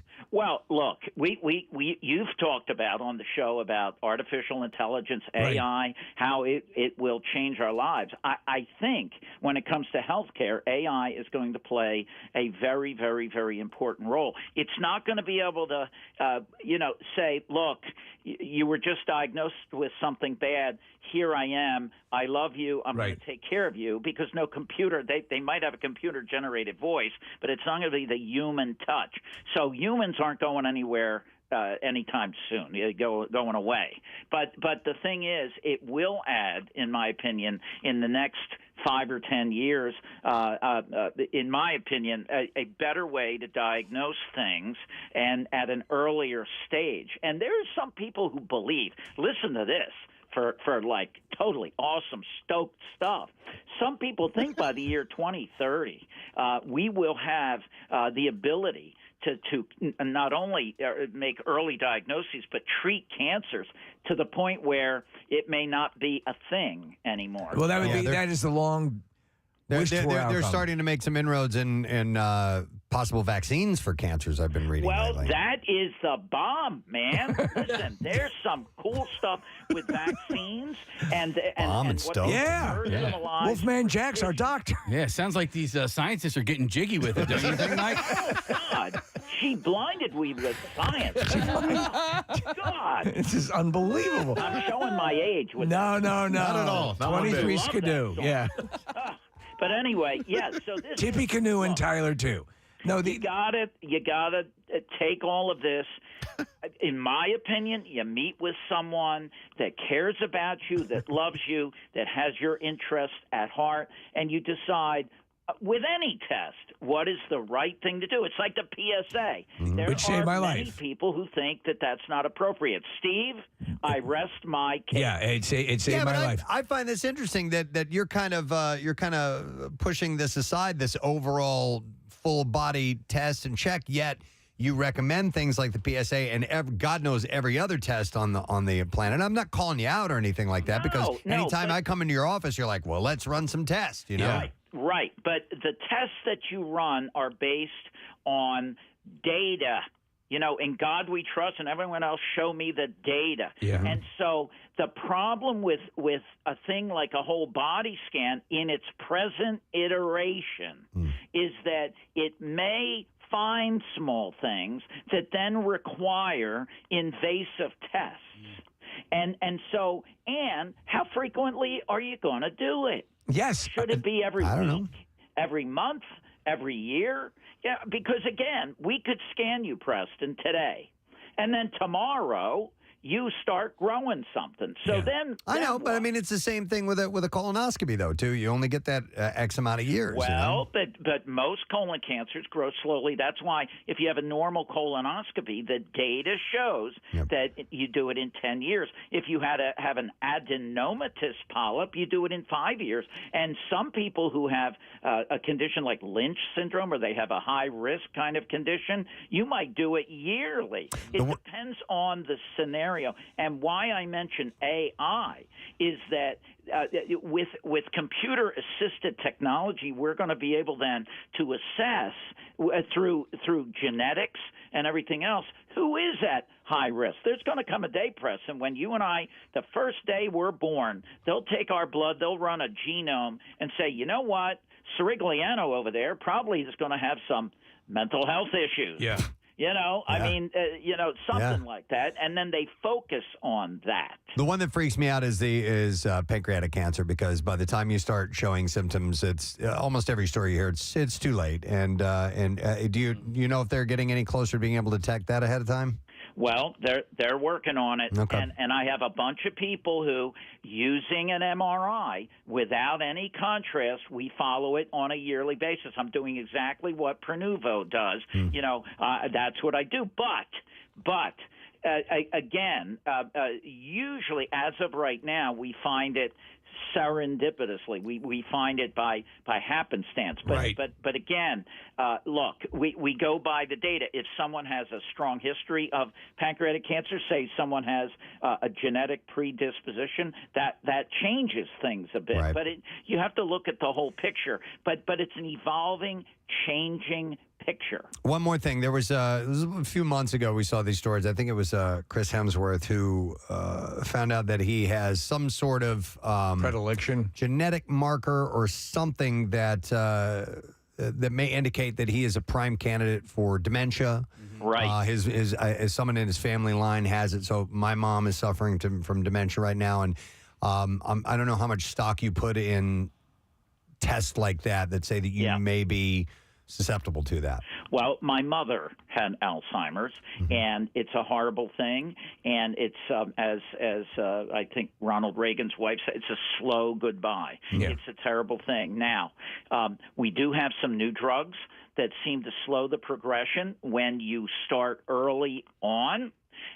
Up until now, we didn't really have a cure. We still don't have a cure for it. So the question is, do you want to know? Yeah. Personally, I'm not doing that because I don't want to know that that's something that may happen. If I start to put the keys in the refrigerator and I can't remember where I put them, then I got a problem. And hopefully people around me will say, you know what, you're starting to lose it. Maybe some people already are. Right. But I mean, the thing is that then I might do testing and maybe get the genetic test, and then I deal with it to get on one of these newer medicines. But See, I'd want to know ahead of time, so maybe starting early If on it the doesn't- well, maybe that could starting make you early on the medicine after you first start to see some. I don't know. Well, if you know ahead of time, you know when you lose your keys, check the fridge. Yeah, there you go. Yeah. Smart. I'll just know to go right there. Yeah, it's right what? next to the After 30 ketchup. years of doing this, I take one day at a time, buddy, because I have had people who have the best cholesterols, the best everything, and they die on a jet ski. You know what I mean?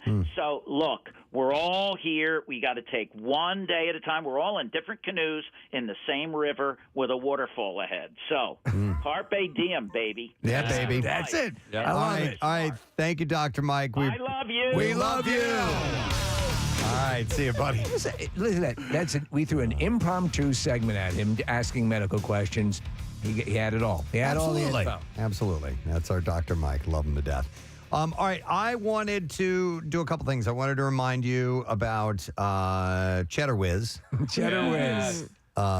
Rory, the 6-year-old who is trying to have the best mullet in America for his age group. I would say for any age, this is a totally competitive mullet. He's from West Pottstown. He was in our studio last week, and it brought the attention to Taryn Hatcher of NBC Sports Philadelphia.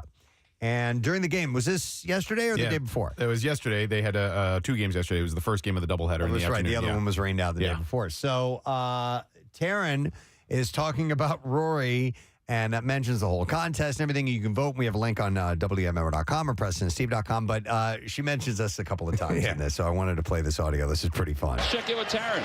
Thank you, guys. Well, I saw you mention in the open that we had a friend come visit you guys upstairs today. That's our new friend, Rory. You see him there, the little 6-year-old with the blonde, gold flowing locks. He's got a sick mullet in the back there. There he is with his family, his mom, Erin, his sister, Emma, and his dad, Sean. Getting to meet with John Kruk. I actually saw a picture of Rory's mullet when he was on the Preston and Steve show, and I said, I got to bring this kid in to meet John Kruk. He's one of the most iconic mullets in Philadelphia history. Well, it turns out that his family actually watches reruns, or they have on tape the 1993 Phillies, and they watch all the time, which is, I'm sure, in some way, shape, or form where Rory got his inspiration from. There he is in the stands with his dad. He is just so cool. He's actually a finalist in a national mullet competition. You can go to mulletchamp.com. He's currently the #1 vote getter because he's been on Preston and Steve. He's been on Morning News. And his mom said Philadelphia is absolutely rallying behind him. And if he wins, there you go. There's John's for comparison. He said if he wins, he wants to go get some wings and buy his sister a llama, guys, for the $5,000 prize money that goes with it. And John, you seem pretty into the first part of that deal, getting some wings with all that prize money. I love it. That's great. And Krucker's going to be joining us. Yeah, we're talking Phil's baseball and specifically Rory and mullets tomorrow with Kruk. Is he in the studio or he's going to be on the phone? He's going to be on the phone. Okay. Yeah, we'll take it. I asked if John wanted to Zoom with us tomorrow, and John Brazier, our friend with the Phillies, said probably just stick to the phone because I don't think Kruk could figure out a Zoom. But the other cool thing about the game with Rory yesterday, and it was really neat for Taryn to do that and share that information. But Rory's favorite player is Kyle Schwarber, and Schwarber had 2 home runs during the game yesterday. Boom. He got to see both of them, including the upper decker and which was his second home run of the game. Yeah. So it's neat. Rory's such a sweet kid, and his parents are great. So we're rooting for him. Yeah, and like I said, the link is at PrestonandSteve.com, and vote for him. You can vote once a day, by the way. So, Mullet Champ USA put out the rankings. Yes. Guys, he's #1 right now. All right, so we got to keep that going. I mean, there's a bunch of wonderful kids involved with this, but they're all scum. Well, so they make it really easy in case you just voted. You don't have to register to do it. He's #1 with a lot of votes, but his donations are down, which makes me scared that he's not going to win. So he only has $1,700, and people have like $12,000. Oh, my God. Oh. Yeah. Okay, so it's not just voting. They're weighing it by donations, too? Exactly. Oh. So maybe throw $1. Yeah. Throw a couple of bucks that way. Or like $12,000. You could do that, too. Yeah. If you happen to have that, we'd welcome it. And it's a good charity that benefits veterans. All right. So, like I said, go to the website and click on the link, and let's get this kid to win. I wanted to touch on something. Casey had this had posed this question. when we were in the break. We were talking earlier this morning about Corey Feldman. Yeah, sadly splitting with his wife. His wife and he are breaking up, and we were playing this song, and we were commenting how we have for, I don't know, 17 years now, or however long ago this song, he quote unquote released this song about the dude just needs to quit singing, and he should go back to acting, and we even told him that years ago. In actually a fairly kind way. It didn't stop him from blocking us, but because we firmly say he's a very good actor. I don't know anyone who speaks glowingly of Corey Feldman's music. It's not good. It's never been good. Yeah. And so Casey had posed this question, and I want to put this out there. And we may not get any responses. I don't know, but I would like to find out. If your significant other, they can be your spouse, they can be your girlfriend, boyfriend, whatever, if they think they're really good at something, but they really aren't. Not. You just don't have the heart. And you just can't tell them. I bet you this happens a lot also with your kids, right? Oh, yeah. Right. Yes, for sure. Yeah. So to me, that's got to be a tough bridge to cross when you're seeing, You want to encourage your right. kids. That's how do you tread that?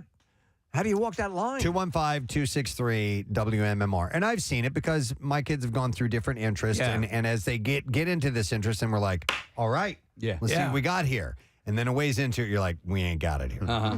And you want to encourage it, but you also don't want them to waste their time on something that clearly they're not going to be. Let's talk really about excelling. Corey Feldman. Steve, freshman year, there was a girl on my hallway, and in college. This is college, yeah. And she aspired to be a singer, and her entire life, her mother told her what a great singer she was, and she just wasn't. And I felt, but she would walk up and down the hallway, singing a cappella, singing like opera style, and then you'd pass by the women's bathroom, and like because of the echo in there, she'd be singing in there, and it was just like. Her mom, nobody ever told her. Yeah. Her whole life she'd been built up like, she's great. You need to shut up. Now we had a similar thing happen to a friend of a friend. Okay, so they were gonna they had their wedding coming up, and this was a friend who they knew but didn't know super duper well, but they were becoming close friends, and their friend had told them what a great singer they were, and so they were offered to sing at their wedding. Oh no. And they were terrible. Oh, they took him up on the offer? Yeah. Oh my God. Yeah. So Nick as a sure, you can sing at our wedding. No. I was so happy to be here for this wonderful day. I'm going to sing a song. Nick, is this the audio of the girl singing in the hallway?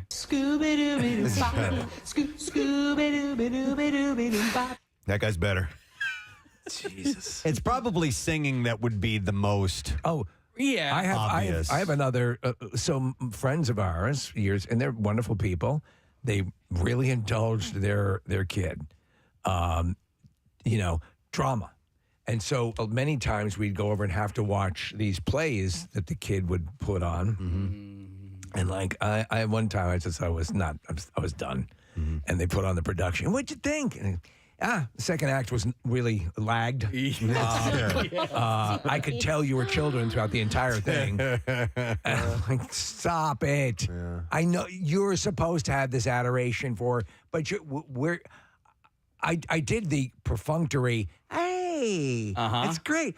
After the 35th production, I'm like, no! Yeah. Hey, I have a buddy who is a decent guitar player. But the problem is he tries to sing when and his voice is terrible. Right. But he's a very, very proficient guitar player.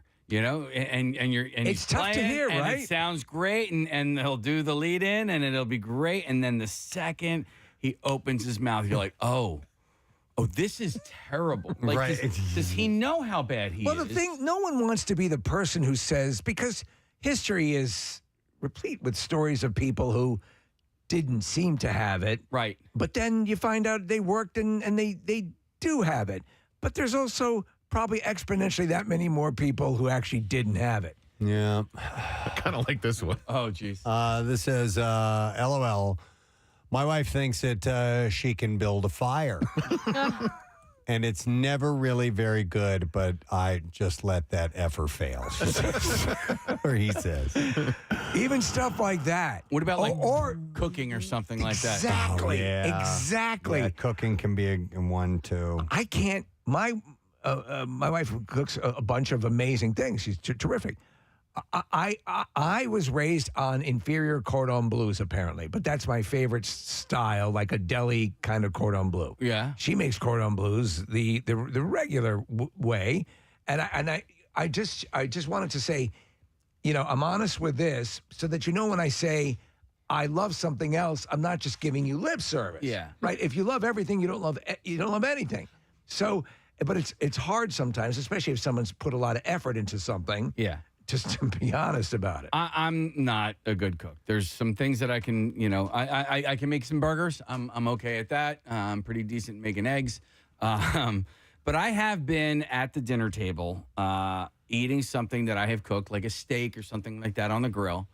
And I know in my heart of hearts that it's pedestrian at best. Right.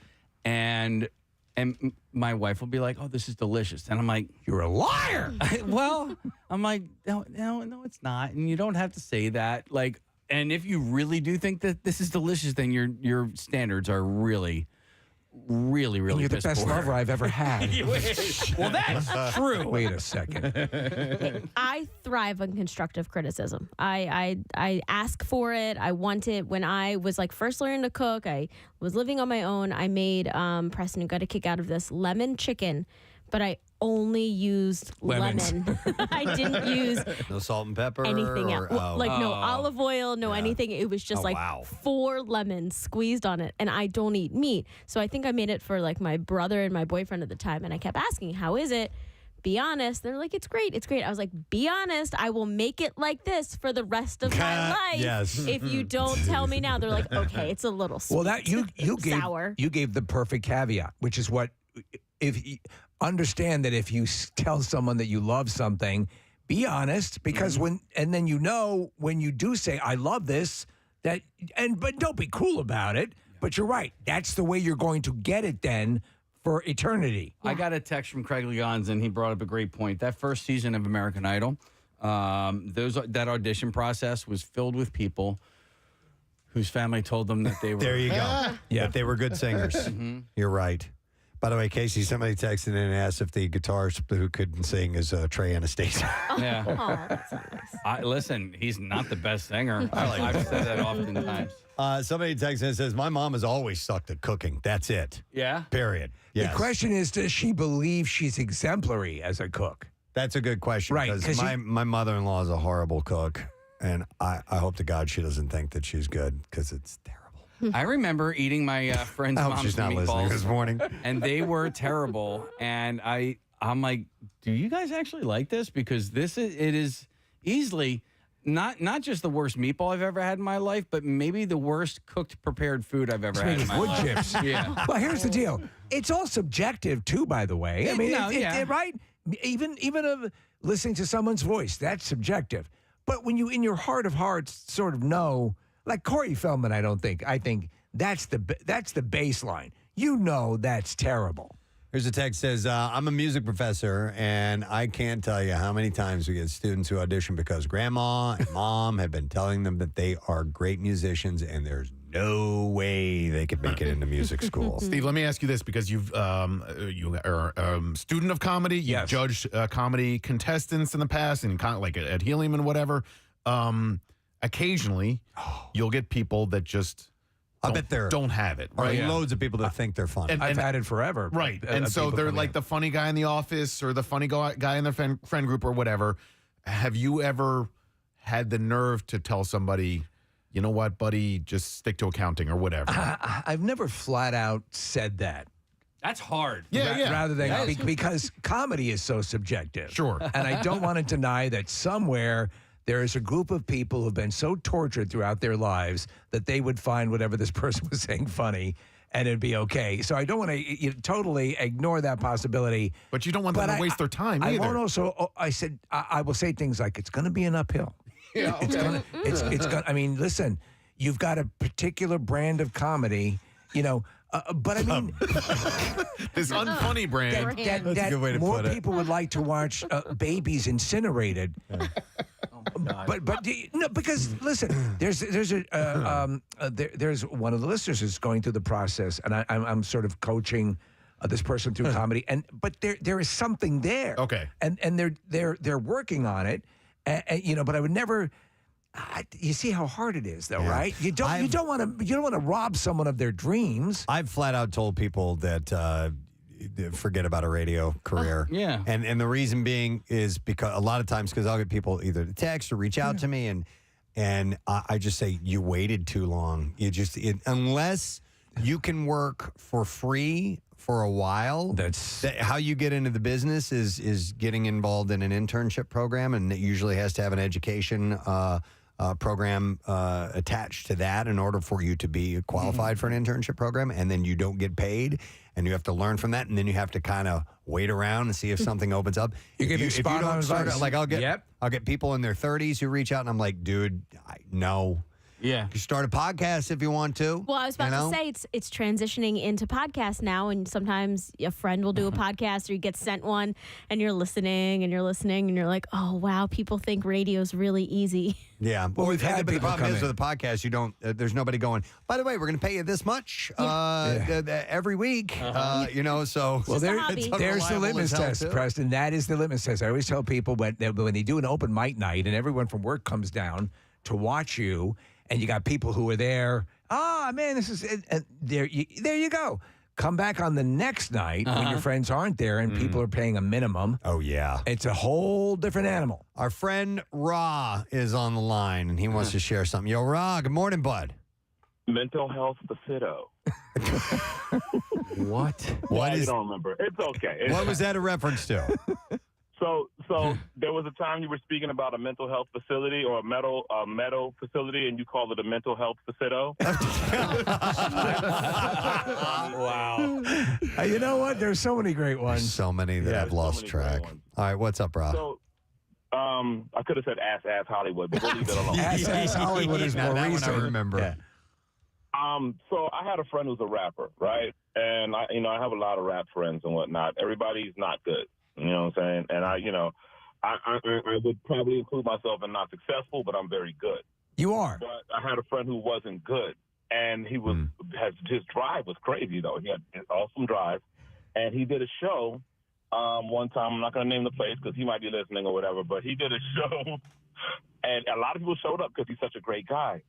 But he had like a long lost friend or whatever that showed up from Maryland, like drove all the way up from Maryland, right? And his problem was that he didn't have any rhythm. Like, he could rhyme, but his rhythm was, like, horrible, right? Yeah. So he's, like, way off beat and all this other stuff. And so the guy comes up to me and my date at the time and goes, let me ask you a serious question. I'm like, looking me in my face while the rapper's on stage. Let me ask you a question. Do you think this is good? Do you think this is good? And I'm like, oh, snap. I'm, like, sitting there like, yeah. It's an acquired taste. Everybody, and I knew it wasn't good, but I'm like, I didn't travel all the way from Maryland, either. Like, it was so crazy. Yeah, well, I would hazard to guess, Rod, that the inadequate talent level is pretty pervasive through the rap realm, because a lot of people think they've got it. I've heard, right, Casey? Sometimes it's your drive. Sometimes it's your drive that gets you there. So a lot of people who aren't good have a serious business acumen and whatnot, and they get all the other stuff done.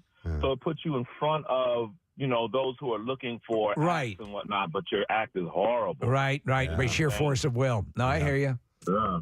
It happens. I love you guys.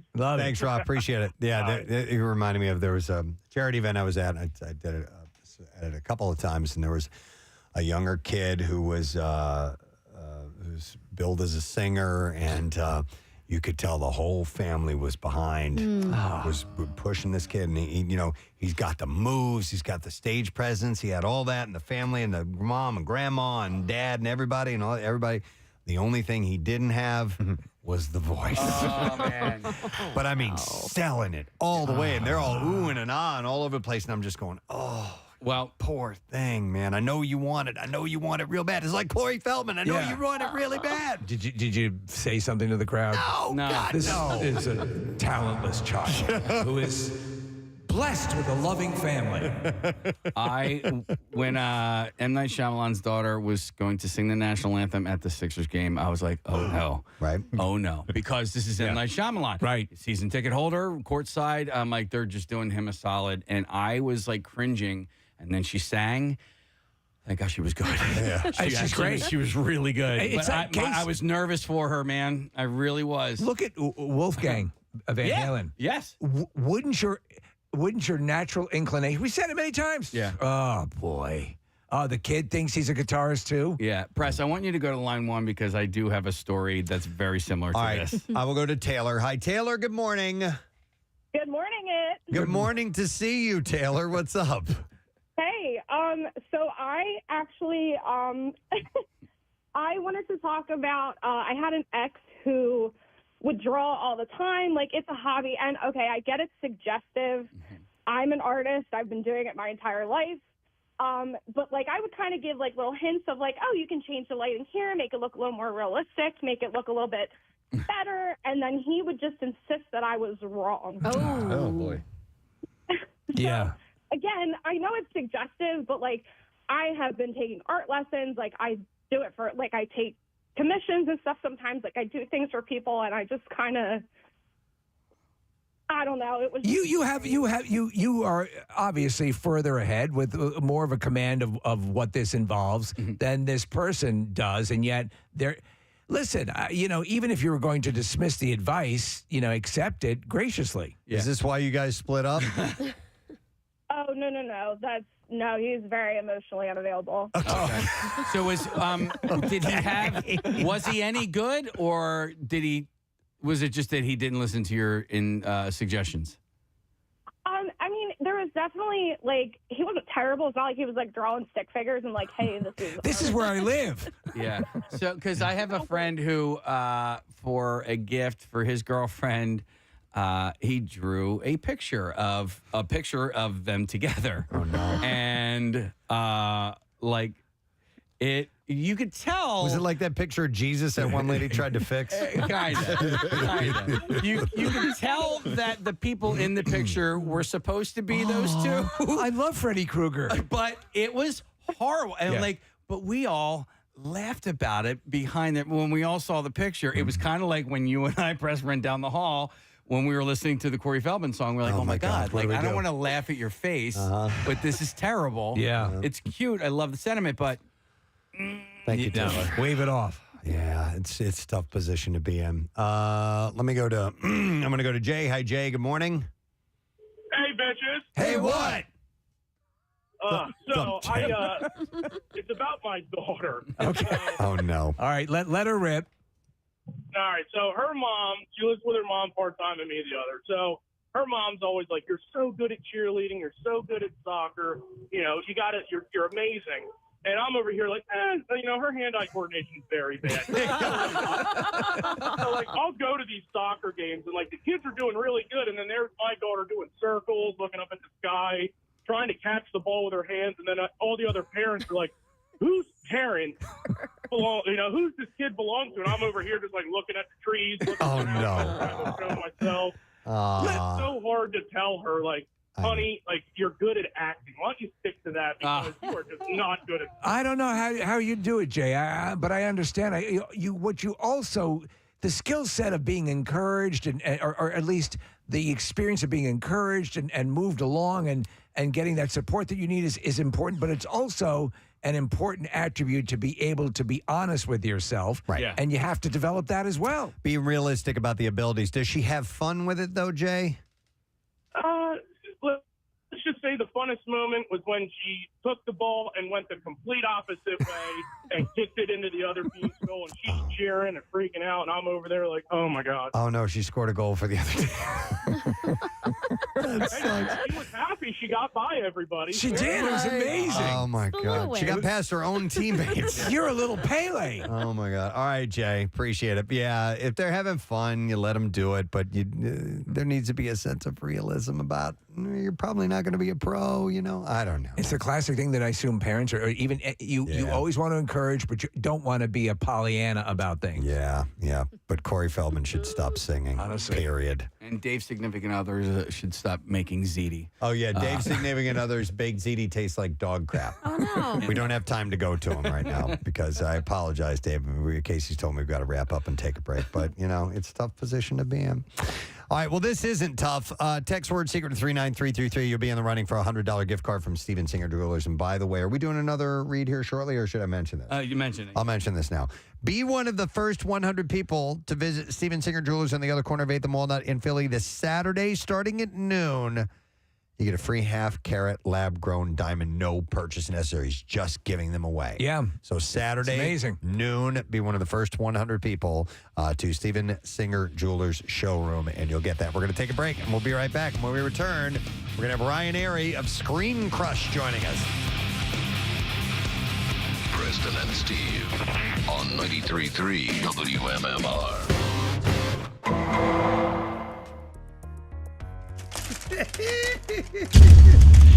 How many? That looks like 50 pens. That's just from Jackie's hiding Here's hole. the chewed up ones. 1, 2, 3, 4, 5, 6, 7, 8, 9, 10, 11, 12, 13, 14, 15, 16. These are all chewed up ones. Wow. 17. Wow. 18. We might have a culprit here. This one has teeth marks on it too. 19. The other ones look clean. So about almost half of the pens? 19 chewed up pens. I think I need to apologize to Matt Cord. Yeah, I think so. Sorry. Are we going to go by the people versus he who smelt it dealt it? Or people in glass houses, or Jacques. I'm going with the Queef Club. Jackie Hughes. Queef Club! Yes. Queef Club. Nobody's implicated Marcus in this. Oh, no. You don't think so? He did the overnights last night. But listen, maybe Jackie may have just stolen these chewed up pens and taken them and It's put quite it in possible. his stash. I mean, it's like you never know until you hear the other He side of it. rescued them. Why steal chewed up pens? Well, I would steal. Then if I wasn't the pen chewer, I wouldn't. Maybe want... he's got a problem. Oh, wait a minute. Bam Bam's on the line. Bam Bam! Hey, Bam Bam. I'm like the sixth person of the Preston and Steve show. This is going to be a good habit here. It is. It is a good habit. Jackie, I need to ask you a question. So, have you complained that there are chewed up pens in the studio and that Matt Cord may be the culprit? No, I never complain about them because I put the pens in my mouth. When you smoke cigarettes and all, you need something in your mouth. You get a little nervous. I don't chew them, but I'll be honest with you. I put a couple in my mouth. Yeah. So wait a minute. So okay, Casey, I thought you said he's not being totally forthcoming. Well, he just woke up. Matt Cord doesn't have a problem with pens. Matt Cord has a problem with toothpicks. No, never. All right, we've heard about Matt Cord's toothpicks problem. We've heard that someone has a foot powder issue. We've heard, but this chewed pen thing. Now we have actually found your super hidden stash of pens, and at least great. half of them. I won't have anything to write with tonight when I get there. That's my. Don't worry, there's 1,000 pens and markers up there. You'll have plenty to You're write good. with. We'll put them back. You better put them back, Casey. Not to mention the 3 dozen pens you have in your briefcase. No. I can never find a pen. That's where they're hidden because there's never nothing to write with. You can't find them because they're all up there. Jackie, there's 50 of them here, and 20 of them are chewed on. Well, I'm not going to say I chewed them, but I do say I hide them all. All right, so if you put them in your mouth, are you sure that at any point in time you don't give a quick little nibble? Maybe I do, yeah. Jackie. Yes. You just gave yourself a one-way ticket to the penitentiary.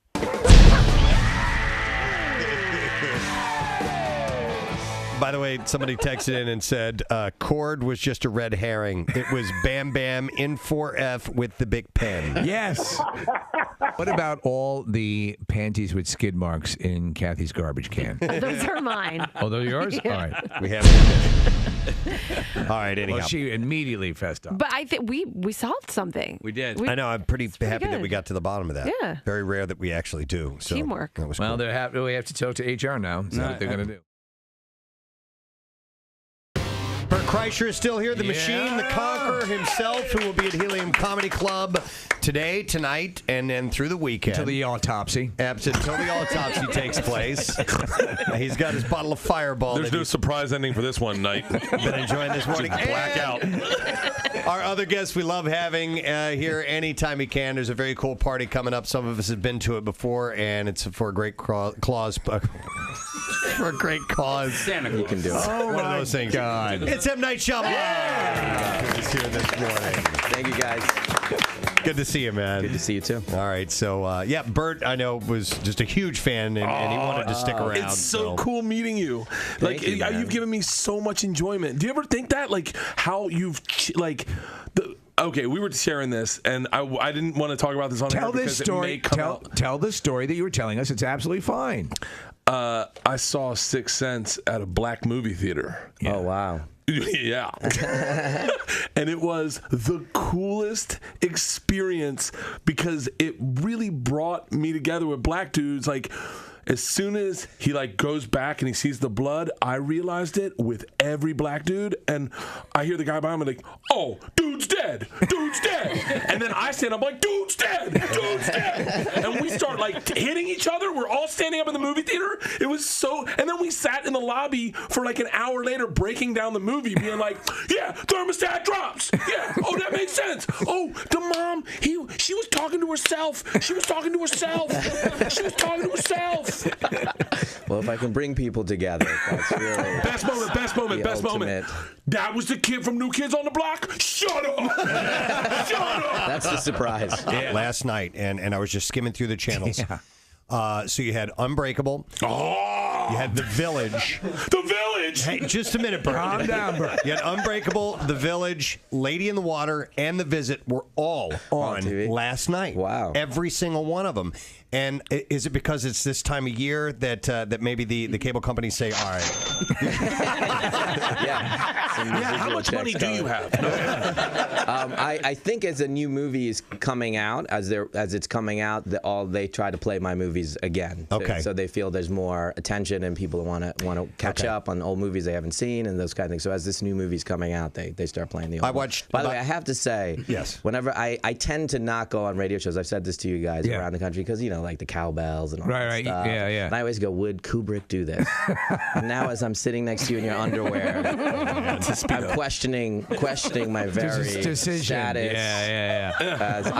It reminds me of in high school when I was on the swim team, but this is the last time I think I've seen a male in a Speedo. Get ready, a wave's coming. Do you underestimate your audiences sometimes in a movie or overestimate them and they'll figure this out now?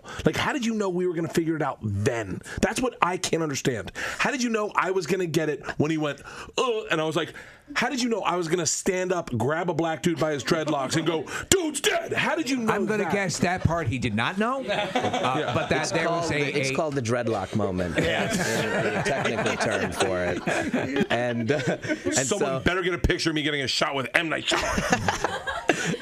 So what do we drink? What is this? It's Fireball. If you guys are all drinking it, I'll definitely do it. I'll take a picture. See? I'll have a shot. Anybody who wants a shot, step forward. Now, unless we do this right now, we aren't able to do a shot before 9 a.m. because it's 8:58 a.m. We got to do say this. that we did shots before 9 a.m. You ready? Yeah. All right, cheers, everybody. Kreischer raised it up. Cheers. Hey, it is a pleasure meeting you, man. Thank you so much for what you do. Here you go. Toast. Guys, cheers. Cheers. All right, I got to go to the Helium Comedy Club and do a show now. Hey, what are you doing? What are you doing at noon? Night, I got an extra Speedo. Bill Weston, man about town. Oh, let's make a call. Is he out in the hallway? I don't know. But that's He's dressed as Professor Snape. It's a pretty good costume. From Harry Potter. It actually is really good, but I can't believe that's Bill. Bill Weston to the Air Studio. Bill Weston to the Air Studio. There he is. There he is. He's here. Man about town. Oh, my God. He looks like Emo Phillips' brother. That's good, Bill. That's actually, you have a sort of Rickman-esque quality to you. That's really good. Yeah, get on the mic here, dude. Professor. Yeah.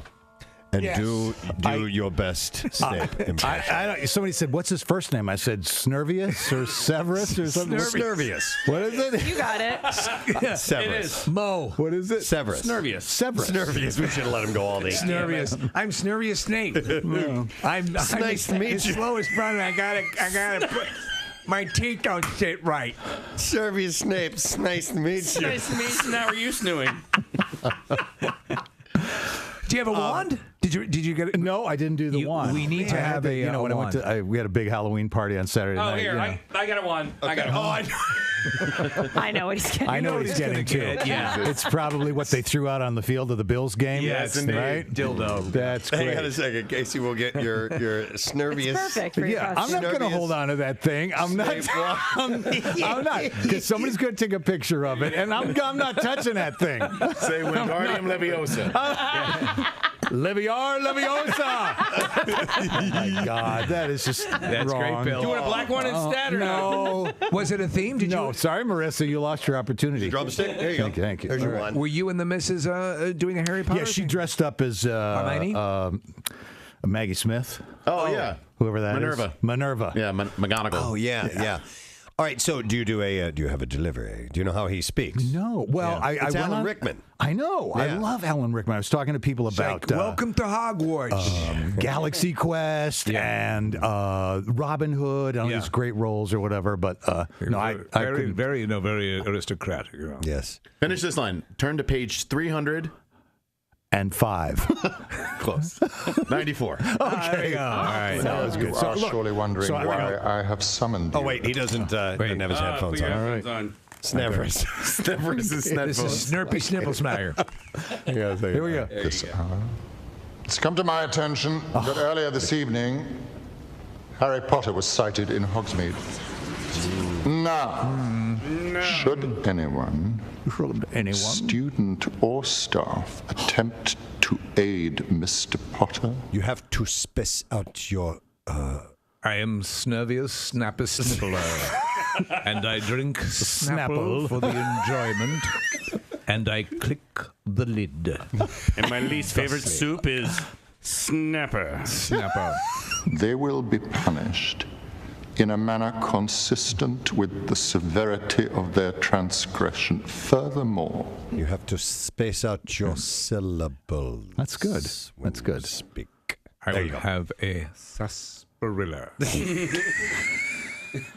I had mentioned earlier that I'm a fan of escape rooms. They're a fun activity that you can do with friends or family or coworkers. And basically the concept is you get placed into a room with a group of people, and there are a series of clues in this room, and there's some sort of a mission that you have to execute. Sometimes it's get a key and get out of the room. Other times it's you've got to solve a murder mystery, or you have to find a missing person or something like that. It's like a real-world puzzle situation. Yeah. And you're usually given a time limit, about an hour, to get through all the clues, work together, and achieve the mission.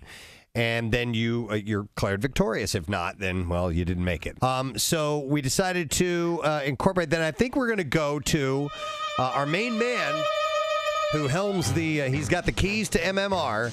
He's the man about town, of course. Bill Weston, can you hear me? Hello. Hey, there we are. Hey. How you doing, Bill? I'm okay. All right. All right. We see you standing in front of it says 1313. Oh. Which is like the Munsters, yes. So it's I've been told it's the Bates Manor. The Bates Manor is the whole deal, and it's a mansion, and Mr. Bates apparently has a lot of cash on hand, and you guys are going to have to get in there and get it and get out. There's a safe somewhere in there that you need to crack. Get in, get the loot, and get out before the cops get there, which I assume is within an hour right after it starts. He's the patriarch. He is Master Bates, right? Yeah, he is Master Bates. No. So, Bill, we were going to set you up with Jackson and Matt Cord. Are they handy? Are they there nearby? I have not seen them. Oh, you're kidding me. I don't know. It's rather strange for a disc jockey to be late. Yeah, that's true. Well, you know what? Maybe we can help you out. Let's see. Is there anybody else we might be able to substitute for? Because we got to get this underway. Last-minute replacements? Is that even doable? I don't know. I also hear that there's going to be other members, like a couple other people besides Jackson. All right, thank you very much, Marissa. Our next guest is going to be joining us via Zoom, and we love having him on because his show, his YouTube channel is rife with information that I know I miss ridiculously. Yeah, they do it better than anyone. Absolutely. And it is called Screen Crush, and we are very happy to welcome once again Ryan Arey to the program. Very happy to be here. Nice. Thanks for having me on, guys. Our pleasure. Absolutely, Ryan. Yeah, I turn to you when I get done watching a movie and I go, either I didn't understand the ending or I want a little deeper dive into some of the minutia that I've missed out on. To give you an example, like Dune or something like that. That's just, even though I've read the books and I've seen other movies, I know I'm missing some stuff. So I love checking out what you have to say about it. Do you miss out on some stuff from time to time and people will inform you on something that you may have skipped over? Oh my God, yes, 100%. I mean, look, I write stuff down as I see it. If I'm lucky, I get to watch something twice. But on Twitter, like when a new show drops, like Secret Invasion or Ahsoka coming up, I always go online and I say, hey, did anybody spot an Easter egg that I might have missed? And if it's something that I missed, then I credit that person. I share their screenshot. Nice. But I mean, look, when you talk about Star Wars lore, comics, and all that goes back like 50 years almost at this point. I don't know everything. You flatter me. I do my best, but I miss things. No, listen, but you guys, and you know, obviously you dig deep and you get the stuff that I think that matters. There's stuff that's always going to get past escape even the most ardent fan of a particular thing. But for your enjoyment or to embellish your enjoyment or perhaps understand why something wasn't as good as it could have been, you know, you guys are invaluable. And I might as well start off the bat with Secret Invasion. Which was very disappointing. My level of excitement prior to it was super high. I'm like, okay. I had not read the original source material, but it was the stuff of legend, and also Nick Fury back being Nick Fury. How did they botch it so badly, Ryan? Well, okay. So first of all, I'm a professional fan. I don't work at Marvel. I don't work in the film industry. I know a couple people, but like I don't have an inside track. So we did a video last week. I think the thumbnail said WTF happened to the show or something like that. Right. And we did some research, and other sites like MovieWeb and a few others that we cite in this video had reported some things about Secret Invasion behind the scenes problems. So essentially, if you've seen the show, not a very heavy spoiler, the show is about the Skrulls, these shape-shifting aliens, trying to start a nuclear war between the United States and Russia, which unfortunately right now is hitting a little bit too close to home. Right. Apparently, they wrapped production on this show a year ago, just a couple months before Russia invaded Ukraine. And apparently, according to rumor, et cetera, the show had storylines that were similar to real-world events and had to be very much reworked. And also, according to rumors, it took 4 months to shoot, to do reshoots, and 4 months is how long it takes to normally shoot a show. So essentially they shot the show twice. Right. So when you get into some of those latter episodes and you think, we've talked about this on Screen Crush a lot, Ritson, the president, he shot, they went into the hospital, and it looks like the hospital from Scrubs with no extras. Right, yeah. You know, like one camera shot, there's no cutaways. It just looks cheap. And I think that's why. I think it's because, you know, Disney makes a lot of money, but they're not an unlimited pool of money. And if they had to cut corners in certain places. So in Secret Invasion, you see a lot of characters having conversations in cars, having conversations in you know, empty rooms that make the show feel small when it should have had this global scale. But let me ask you quickly on that. And I think even Bob Iger has finally admitted that they, you know, overall, he's the muckety muck over there at Disney, that they need to tamp down on these multiple projects and devote more time to making the ones that they're doing better. I mean, when even Variety runs an article about how Marvel has gone off the rails in quality. And the thing is, I'm always pulling for these things. Like I remember when the Eternals came out and it was summarily ripped apart. When I finally saw it, I let the dust settle. I'm like, I enjoyed it. It was fine. It wasn't great. So you take it for what it's worth. But it seems like it's been a steady string, except for Guardians 3, a steady string of it was pretty good. It was okay. Yeah. So that's true. Yeah. And a lot of that's because of expectations. Like, especially if you're a comic fan and you walk into a movie like Thor: Love and Thunder, which is based on these two incredible comic runs, you go, oh, okay, it was a little was just kind of a goofy movie, and that's not what we were expecting. Or Multiverse of Madness, where fans drove them. It's funny, we're about to post a video about this exact same thing. Fans drove themselves crazy before Multiverse of Madness. Is Tom Cruise going to play Iron Man in it? Like, we do it to ourselves, you know. We kind of dug ourselves in this hole. But also, I think there's a big segment of Hollywood and critics that are just ready to dunk on Marvel at any chance they get because it's been so dominant for so long. You know, you mentioned Bob Iger, the CEO over there at Disney, and it's weird because Disney Plus was his brainchild. You know, the studios were making all this money, packaging their stuff, sending it off to Netflix, and not paying actors and writers very high residuals on it after the fact, unlike in syndication.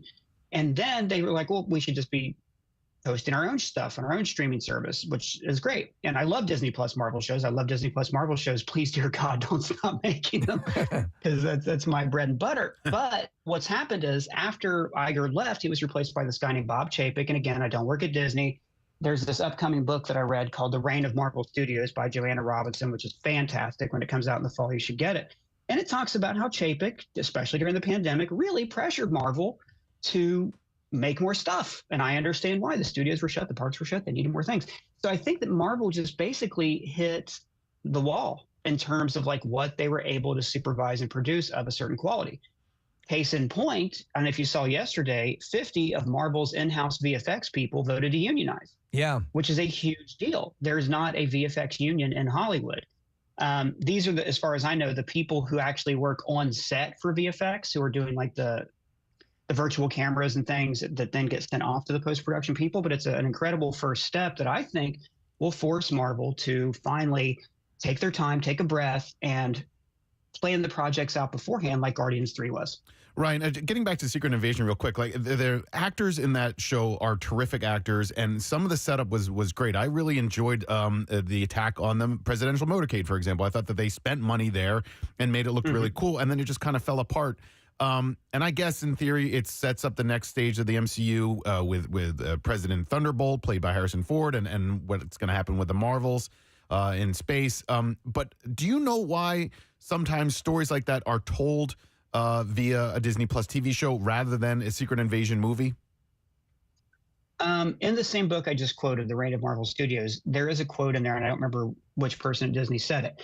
When Disney Plus started, Marvel was very excited about this because it gave them an opportunity to tell different kinds of stories. Best example is WandaVision, which would not have worked as a movie. It's fantastic. Each episode is a different sitcom format, built for TV, incredible. Right. And apparently they always ask themselves that question. Hawkeye was originally going to be a movie. They figured out it'd be a better TV show. We have a video coming out soon, 2 videos actually, about how we think Secret Invasion should have been an Avengers film at the end of Phase 4. I think one problem that fans are having is we haven't had an Avengers film in so long, and we're used to these team-up films to, I want to see Shang-Chi again. Shang-Chi was great. There's no plans for a sequel right now. Or last I heard, it was going to happen after Kang Dynasty, and Avengers Kang Dynasty is, I think it's going to end up being 7 years between Avengers films. I think that Marvel started off with one plan. I know. Yeah. Well, that's the problem with planning things years in advance and then overloading with all these different shows because production, this is not magic. It's not like a comics page where you draw things. There's real human problems involved. Well, listen, Ryan, to jump in here, you do what you do wonderfully well, and I hope that they keep producing enough content to give you stuff to assess and hunt out Easter eggs for us. But I firmly believe that what you just described was the conundrum that they didn't eventually know how to rectify, which was what ends up on the big screen and what ends up as a TV show. Mm-hmm. And now, from what I understand, with the Marvels and this, there's a massive ending to Secret Invasion that it basically creates a new power level in the hero realm that no one saw coming. Did the Marvels have to be reshot? Is it linear to this plot? I mean, it seems like they're just running off in different directions, and hopefully everything will meet up at the end.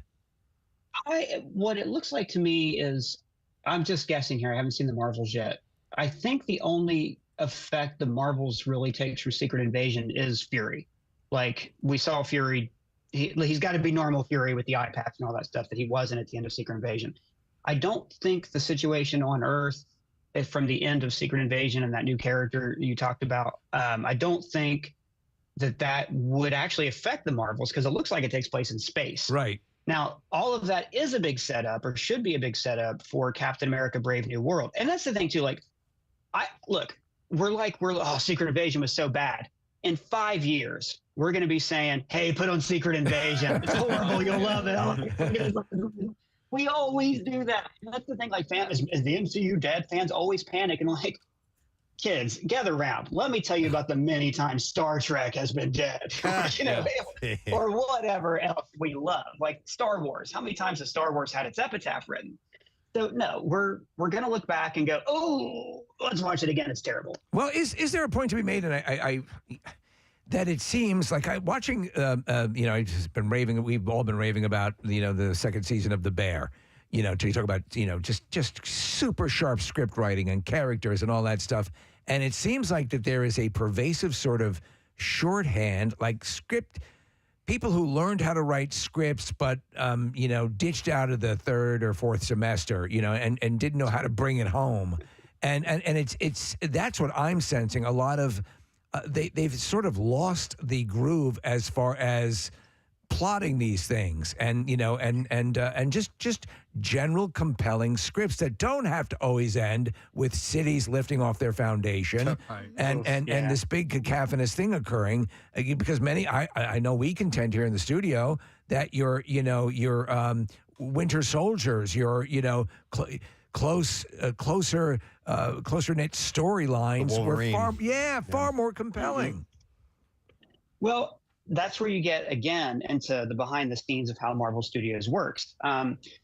Marvel Studios kind of learned some of the wrong lessons from Iron Man, the first Iron Man movie. John Favreau has this really cool indie improvisational style, suited Robert Downey Jr. really well. So they went into Iron Man without a finished script. So as a result, the visual effects team went ahead and planned out these action set pieces, kind of like John Woo does. John Woo in his action films creates the set pieces first and writes the script around them. So they kind of had to plan the script around that. And then Marvel also plans in these massive reshoots so they can rework the ending. It's one of the reasons why the VFX workers are wanting to unionize, because they have to sleep under their desks at night to meet these tight deadlines. Right. So Marvel is always doing this. They're always coming in and saying, oh, actually, wait, that ending doesn't work because of this other thing. And also, like, could we change this?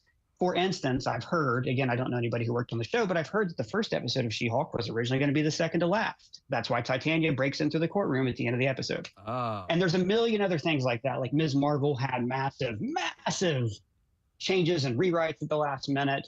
And now you look at it and go, well, why? Why did that have to be so last minute? Couldn't Ms. Marvel have come out this year right before the Marvels? So I think what we're going to see now, I think Kevin Feige got stretched really thin. And I think that the executives maybe put their thumb on the scale a bit too much. And everybody's going to take a breath, step back, plan out, like you guys were saying, what is worth doing a little bit better, and just focus more on quality over quantity. Okay. All right. I have a question about Captain America, because at the end of Endgame, he's alive and he's fine. He's just old.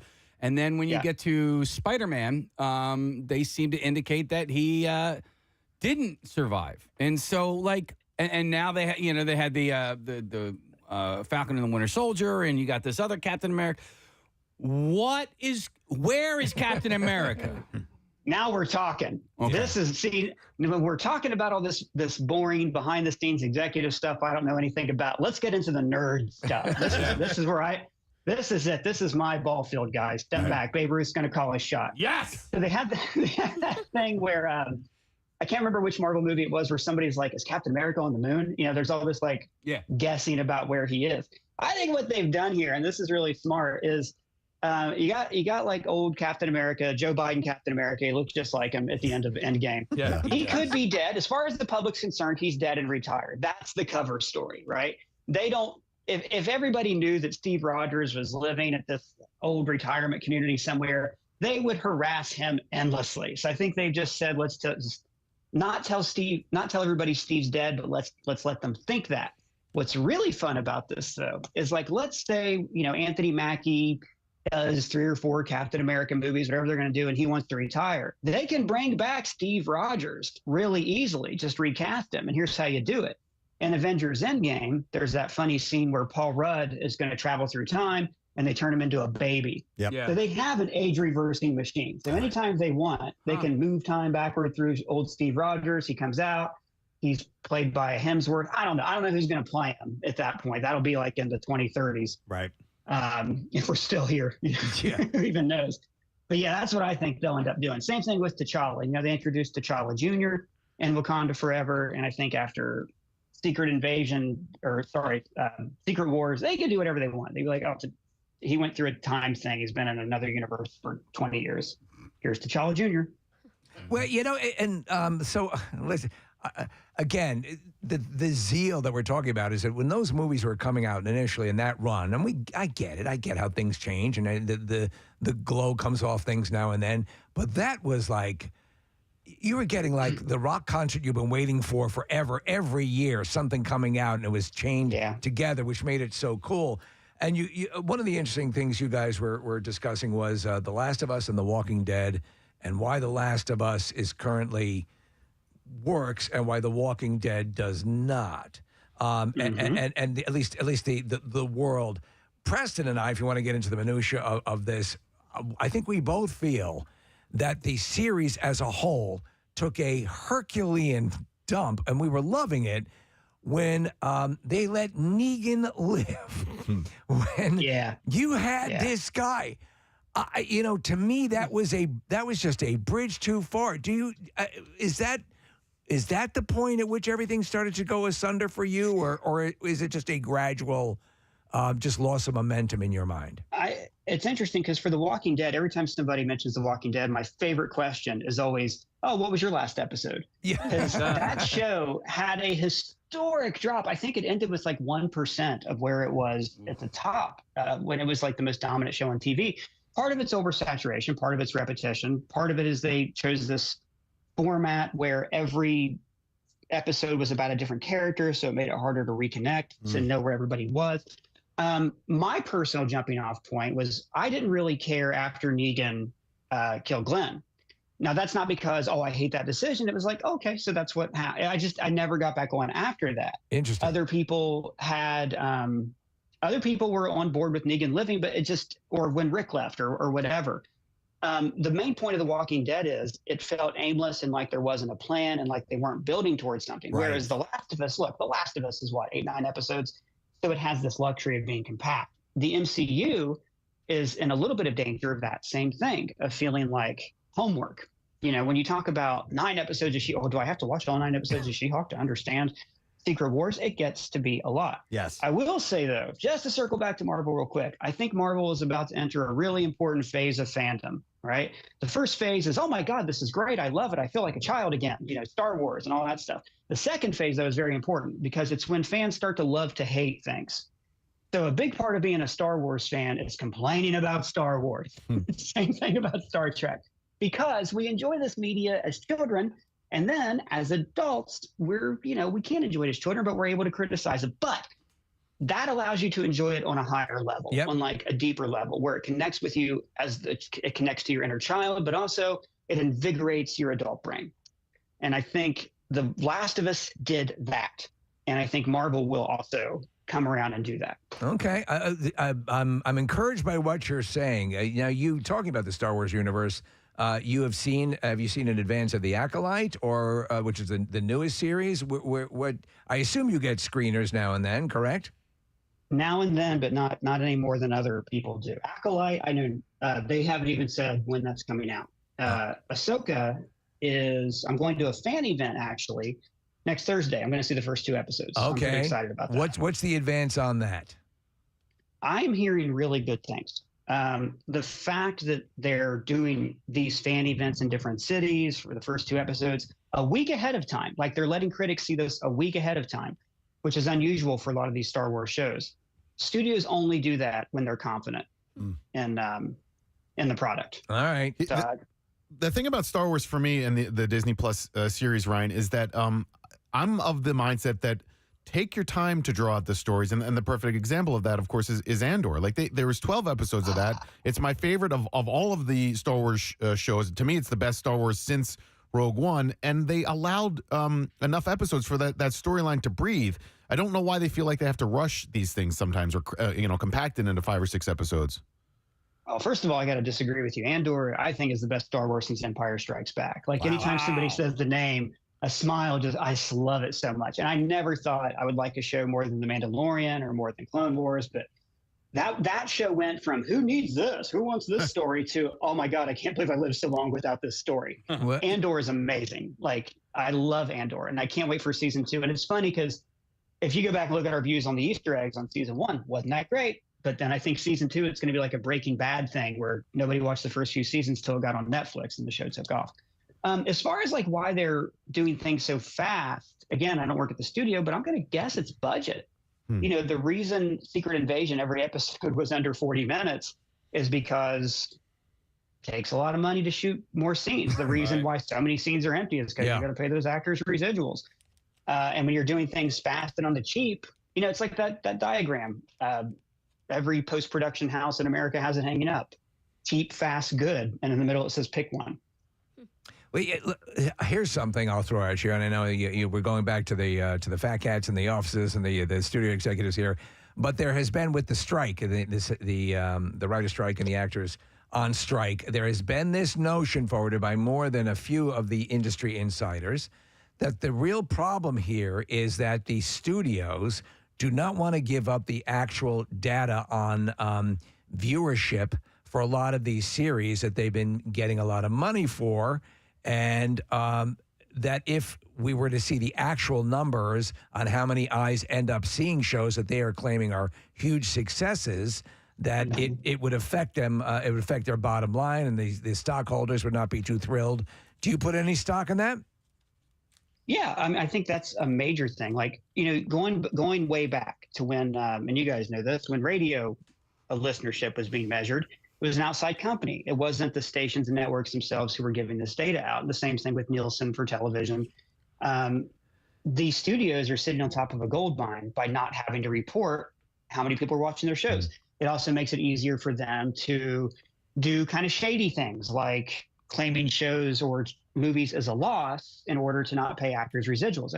John Cusack on the picket line, I think it was on the picket line, was talking about Say Anything, how he has points on Say Anything. I don't know what his percentage is, but he technically never made any money on it because the studio says that Say Anything, the classic 1990 Cameron Crowe film, operates at a loss because they've done like accounting tricks to make sure that's true. Yeah. There's other stories about studios buying warehouses and putting them filled with DVDs just so they can claim the movie didn't make money because that's cheaper than paying actors residuals. Wow. So you're seeing the same kind of tricks. Like they canceled Batgirl. They just said, it's a tax write-off. And I don't know the economics of how exactly that works because I'm not a showbiz accountant. But they do the same thing with like Star Trek Prodigy, Westworld. All these studios are taking all these things off streaming so they can say, it didn't make money. And they don't have to pay actors the residuals anymore. So I do think that there should be total transparency. And for the record, I support the WGA strike. I support the SAG-AFTRA strike. We're not included in that because we're entertainment journalists. But I think this is long overdue, and I hope that the executives cave and give them, frankly, what they're owed. Yeah, sounds like it. Before we wrap up, Ryan, a couple of things on your radar as far as Screen Crush and the videos that you'll be releasing soon. What's next? Well, later today, probably in a couple hours, we've got a video coming out that addresses a lot of the same points that I just talked about with the MCU being dead and fandoms overreacting and prematurely calling the death of their respective franchises. So check that one out. We've also got a video tomorrow about the finale of Strange New Worlds, a show that I dearly, dearly, dearly love, but we're not usually able to cover on the channel. But this time I was like, nope, we're going to do it. It's the end. It's the finale of the season. And just, 2 weeks from now, we start covering Ahsoka. We're going to go all in on that podcast, talkbacks, theories. Love that stuff. Love Star Wars. So just, like, subscribe, check Screen Crush. And if you're, listening to this on your drive to work, make sure when you get to work, ignore your boss and put on YouTube and watch it. Hey, Ryan, just a quick yes or no question, because season 2 is either out or coming out. But should I invest my time in Foundation? Yes. Okay. All right. That's all you need. Yeah, I really like Foundation. All right. And also, Apple actually is putting out some of the best shows that are on streaming right now. It's a pretty under the radar network. Everybody talks about Ted Lasso, but nobody talks about For All Mankind. And just really quickly, thank you for the Barbie movie review as well too. It's so damn good. And your Easter egg about the Bratz dolls blew my mind. Yeah. It was so I good. didn't write that video, by the way. A writer of ours named Dawson Seitz wrote that. But I watched the movie finally with my wife this weekend. Literally laughed and cried. Cried like a babe. Oh, I'm going to cry now. Such a good movie. Such a great movie. Excellent. All right, Ryan, we appreciate it, man. You are the guru, and I'm sure we'll talk to you sometime in the near future. And, anytime you want to reach out to us, let us know because we love what you do. All right, man?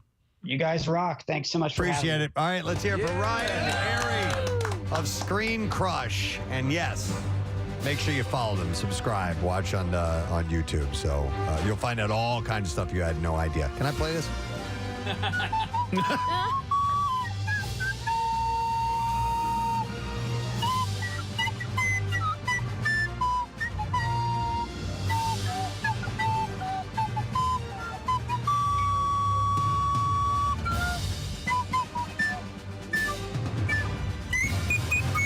Thank you. Thank you. Going to be a fitting way to end that segment. We are going to take a break. We are going to come back, and we're going to get into the Bizarre File. A reminder again, we have a secret text word, chance for you to win $100 Steven Singer Jewelers gift card. Text word secret to 39333. And don't forget, be one of the first 100 people to visit Steven Singer Jewelers, the other corner of 8th and Walnut, in Philly, this Saturday starting at noon. And you get a free half-carat lab-grown diamond. No purchase necessary. What? We'll be back in a moment. Preston and Steve on 93.3 WMMR. At least 4 people to kind of figure out all the clues and try to advance into further rooms. And well, you know what, Bill? I think we sent Nick down there because we wanted Nick to make sure everything ran smoothly, and Nick should be on location. Nick, could you see if there's anybody else that we could scare up because we do need to get this underway? We can't be waiting fully. When they get there, they get there. Yeah, if you've got, I think Nick can hear us. Nick, if you can bring, if there's anybody like cast members or whatever, if you can bring them on out. Sorry, I'm now down the hallway. Hey, Bill, here's this is Pitchuation. Oh God! Here, come on in, Pitch. Intern Pitchuation. Yeah, he's here with us, and this guy. Who else we have? We got a really tall guy. Jackie Bam Bam. Jackie Bam Bam. Yeah. Oh my God! Who else? Last but not least, come on around the corner, young man. It's Gary Lauer. Oh my God!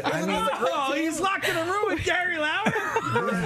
This is going to be the most cacophonous sounding radio bit with Nick's booming voice and pitch like glass shattering.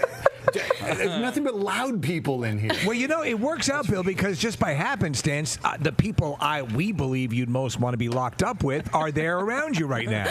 Oh, and Bill, if you haven't figured it out, Jackson and Matt were never going to be down there being a part of this. We had this set up. I thought there might be some type of prank going on here because Jackson never gets up for anything.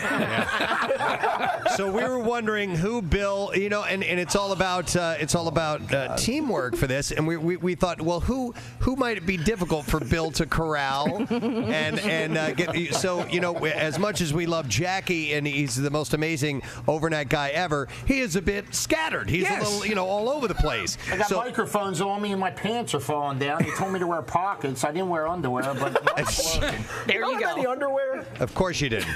And Pitch, he never wears underwear. Pitch, can you hear me all right? Yeah, this is great. I can hear everybody back in the studio. Hey! Everybody. Hey! How's Billy doing? I know Bill Weston's having the time of his life. Oh, my God. Do they say this is like a really great team-building exercise? I'm really wondering what the outcome is going to be. Last but not least, all of these people. Let's see how the mayor of Juniata Park is doing. Gary, can you hear me? This is going to be a blast. Oh, yeah? Kindergarten for adult males. I think we're going to have a wonderful time, children. I think you painted the best picture simply by saying kindergarten. Yeah, and by the way, Gary, we've elected you team captain. Oh, it's going down. It's going down. I believe you have 1 hour from the time this starts. So is there anybody there to officially begin this whole thing, Bill? Is Randy nearby? Randy gave me a bit of an orientation, like things like numbers on the wall rattling like there's locks, and I guess we got to find a key to get into the lock of the mailbox. Maybe that tells us how to get into the main door of the next room. And so, I guess go ahead. We're ready to get started. We're looking at the collection here, Bill, on the monitor. It looks like the worst bachelor party ever.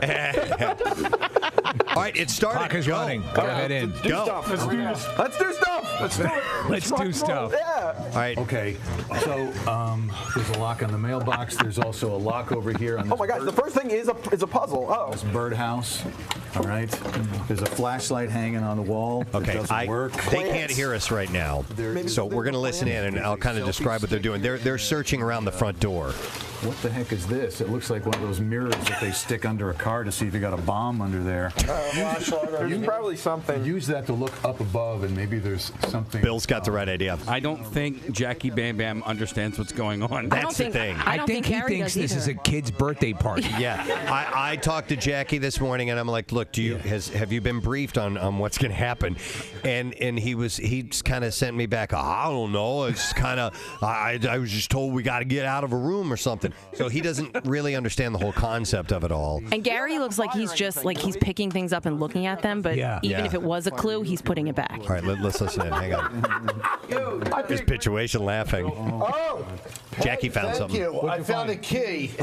Where's it going, Jack? Key? Under the mat. Under the mat. All right. Good catch, Peg. Oh, you're welcome. How about the is it small? Probably this one. Yeah. Okay, they're about to open up the mailbox out front. Let's see. We got it. Okay. All right, Jackie got it open. He found the key and he's getting it open. Unlock the mailbox. All right. First, we have a letter inside the mailbox. Two baits. Let me try that key in this other lock. What if Jackie's like a Manchurian candidate? Like he's been programmed, like he's Jason Bourne and doesn't know it. He has no idea. Yeah. It's as requested. We've set your alarm code for a 4-digit number. Should you somehow forget the code, simply look around before entering the house. Please let us know if we can be of further assistance. It'll probably be the number on the front. Pointing to the 1313 house number on the side of the house. Where's it coming from? Bill wants to know whose phone is ringing. Phone off? It's Gary. Gary's got a phone. He's yelling at Gary. I tell you, Gary goes out with a landline. But is there a keypad? That's an intercom. That's an intercom. It's once you go inside, there'll be a keypad. There's a woman there. Is she part of the? Is she I think she's journalist? the newspaper reporter. There's another key in here. There's another key inside the mailbox. I'll trade you that key for this kid. All right, so even just getting in takes this long, Preston. There's a legitimate newspaper reporter there? Yeah, I didn't know that was going to happen. Either that or it's Jackie's girlfriend. Wait, look, Gary took the second key and he's trying to unlock the front door. Trying the front door. They got to remember the code when they get in. Gary just opened the door. Okay. Time, Bill. Next room, we spent 3 minutes. Okay. That's pretty good. And Bill Weston did none of it. No, Bill. Nice to meet you. Dolores Read that. You got glasses. He has to corral What was the them. alarm code? 1313. Where's No, where's so the key? 1313. And Yes. there's an alarm going off. Yep, hung on. 313. Did it take it? It took it. They did it. Sometimes, Steve, they'll also they'll use computer monitors and so forth to send you if you're headed in the wrong direction for an extended amount of time. Yeah. Sometimes they will send clues over to you. Will they do it over your phone as well, or will they? Not the ones I've done. Okay. Sometimes there's a monitor that's mounted in the room. You'll hear a little prompt, and you can go over and look at the monitor, and it'll say, have you tried this? And it'll give you a vague direction on which to go. Oh, here's. There's a video. This is a painting that's speaking. Oh, that's cool. Make haste. It's a video. You must work quickly to find your way out. Make your way to the safe and take the fortune hidden inside. That is cool. Hey, Bill Weston, can you hear me?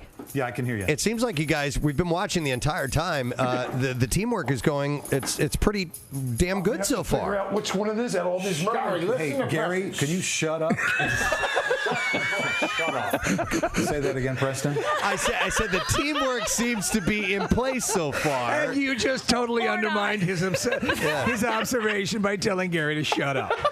Well, no, everybody's working. It's good. We got a team here, and we're doing stuff. Are you guys impressed by just how this room looks so amazing? Steve is absolutely right. Randy was telling me that this is not just cheap side. Were you?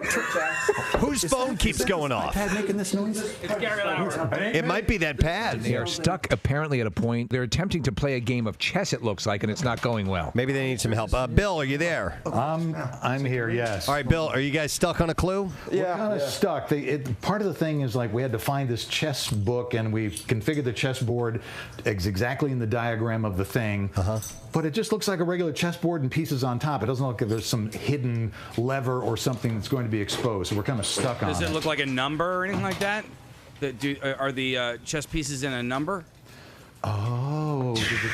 Is there anything else that goes in conjunction with the chessboard besides just that book that's there? Do we have to? Maybe we play the next move. That's what I was thinking. Yes. But who knows whose turn it is? That's the thing. So the black moved over here. He took the rook. Set the board up exactly like it's in the book. Okay, Randy sounds a little impatient. Randy does sound impatient.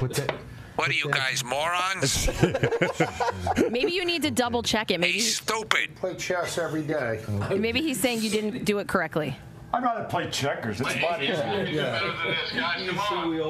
All right, so maybe if you maybe you guys didn't set it up properly, and when you do, it will trigger something. Okay. So bishop, pawn. Gary has a magnifying glass. Check that board, which he doesn't need to be using. Wow. Look and see if there's something else. Oh, this is straight up from Da Vinci Code. Wow, that is wild, dude. All right. What am I hearing? Oh, here, I got something. Okay. I cracked the cipher thing. Oh, look, we opened the fire. Oh, we did something! We did something! Let me go first. I'm gonna go. I want the money. How did that? Go ahead, Bill. Quit yelling. Listen, grab them keys. All the keys, grab. There's a metal box here. Access on the door. Can you pull one? Don't. All right. There we go. Young Preston, we're going to do this, brother. All right, ready? Here we go. Go for it. Okay. All right, secret door. We've got a. We're in another room, I think. We got another room. They just opened a secret door. Bill, can you hear me? I can hear you. You guys just got into a secret door, it looks like. This is wild. Wow, there's a lot. Oh my God. We're in our third room. These people are so loud. Jackie. Jackie, are you excited? Flashlight's not working. It's such a demure group. Are you finding this pretty engaging? It looks like you're having a pretty good time. Let me see if I can fix this. I'm a little frustrated. There's no lights in this third room, guys. The chessboard was a difficult one because we didn't know the designation between a king and a queen, but it was pretty cool. That's what the problem was. Okay. All right, but just watching it looks fascinating. Oh, Gary, that's amazing. That's that's awesome. Okay, it says Isaiah 11. All right, I don't want to give away any clues, so I'm going to turn that down. You know, it's a bit of revelation here, Preston. I think Gary Lauer has his thinking teeth in because he's doing a great job. His thinking jam. His jam teeth. Preston, is this how it normally works, where you go from room to room? Because I was under the impression you were in a room and you stayed in that room until you could get out. No, sometimes there are rooms. I was in one time where it was a false wall and you had no idea there was another room, and then we did something and all of a sudden it creaked open and you're like, oh my God, so or you're like, does that door open? I have no idea, and eventually you find a key, you open it, like, yes, and then while you are excited about that, then you have a whole new room of clues that you got to go through. There it is. You have a whole new room of clues. You're like, oh my God, here we got to start over again. But then again, there might be things in that room that pertains to something that was 2 rooms ago that you need to have remembered. Okay. It's cool stuff. Gary Lauer, did you hear that you have 2 minutes and 40 seconds? We're working on it, Casey Foster. We're working on it, brother. Thank you. We're dripping. We're dripping with sweat here. They're dripping. I just wanted to gag now. Yeah. My balls are sweaty. All right. Maybe just do it in. Hang in there, sweet tea. We're going to do this for you. They're actually working on the combination of the safe. Yeah, it's Bill is very happy. Bill's looking at the camera. You can tell by his shaking the head no. He looks deflated. You don't have another one? Time ran out. Time ran out. That's it. All right. Sorry, guys. Time's up. You guys were this close. We did everything. All you had to do was crack that safe. So Randy's coming in to tell them what they did incorrectly and what they need to do to finish it. So what's the other number? I don't want to. Yeah, I don't want to hear it. Thank you too. Randy Bates at Bates Motel and Bates Motel Escape Room. Oh, very exciting. Bill Weston, Jackie Bam Bam, Pitchuation, and Gary Lauer for participating in that event this morning. And if you've never done an escape room, and this one, looking at the video, and I've done a few of them myself, looks top notch. Nearly 2 million people are under evacuation orders in Florida, Georgia, and the Carolinas, where residents stocked up on supplies and boarded up homes as Hurricane Matthew marches towards the U.S. We have. Do we have some clips from? Here you go. No. No, this is not working at all. What is it? What were you hitting? I'm hitting the button that starts whatever is on the Vox Pro to play. Nothing. Sorry, Okay. it's frozen, guys. That's all right. At least I give today's show a 10 so far. 10 so far. How do we achieve a 10? There we go. So early. It's like 10 minutes in. At least 16 deaths in the Caribbean have been blamed on the storm, with heavy damage reported in Haiti. As the early morning approached Thursday, Matthew was centered about 295 miles southeast of West Palm Beach and moving northwest at 10 miles per hour. 93.3 WMMR. All right, let us do the Bizarre File. WMMR presents Preston and Steve's Bizarre File. All right, brought to you by 3Ice 3-on-3 Pro Hockey. It's championship weekend this Saturday at the Wells Fargo Center, where 3Ice wraps up its second season. You can visit 3ice.com for a special $10 ticket offer. All right, a Georgia man who broke into a Panama City Beach church had an unusual encounter in the baptismal. Derek Porter used a cinder block to smash a window at the Emerald Beach Church of God. A woman working in the church heard the sound and fled. Now, while inside, Porter caused approximately $8,000 worth of damage to the church. He then loaded several electronics, including a television and a computer, into the truck along with the church's money bag. Deputies and officers descended on the church and arrested Porter. They say they found meth and drug paraphernalia on him. Those items may or may not explain an incident that occurred while he was rummaging through the facility. According to police, Porter stated that he could not remember what he did during various moments inside the church. He did remember, however, baptizing himself in the church's baptistry pool. How wonderful. Porter claims, quote, something was holding his head down under the water while in the pool. He doesn't the Holy Spirit? He doesn't know what that was. Maybe that happened to be it. Porter, And look, once he had that happened, he did not give up a life of crime. So the Porter, who is allegedly out on bond for burglary in Georgia, is now charged with burglary of an occupied structure as well. You think that epiphany would have had him return the stuff and then leave, right? You would think so. I have another Florida church story. The former leader of a St. Petersburg church may have skipped over the thou shalt not steal commandment.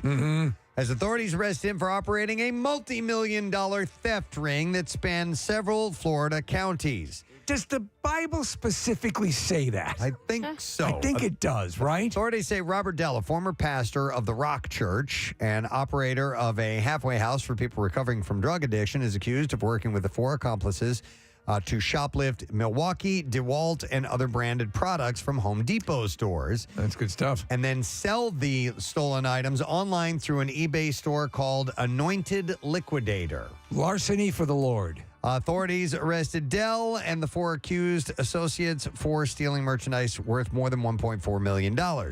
Dell's co-conspirators... You can trust this stuff. It was stolen by priests. Co-conspirators Daniel Mace and Jessica Wild stole the majority of the merchandise and, on average, victimized stores 5 to 6 times a day. Wow. The suspected co-conspirators then delivered the merchandise to Dell's house to be sold on eBay. Investigators say Dell used his position as founder of the halfway house to manipulate and threaten vulnerable people to take part in the scheme. Man. Home Depot suspects Dell operated the scheme for more than 10 years, resulting in the loss of more than $5 million in the process. Holy hell. Yeah, he faces charges of racketeering. I've done a bad thing. Conspiracy to commit racketeering and dealing in stolen property as an organizer, which are all felonies. Well, this guy went a step further than that little theft ring. A Spanish YouTube chef is facing charges after admitting to murdering his purported lover while on a trip to Thailand. His name is Daniel Sancho Broncalo. He's been detained in connection with the death and dismemberment of Colombian plastic surgeon Edwin Arteaga. The police said that Broncalo admitted to killing Arteaga when he appeared in court. He's charged with premeditated murder.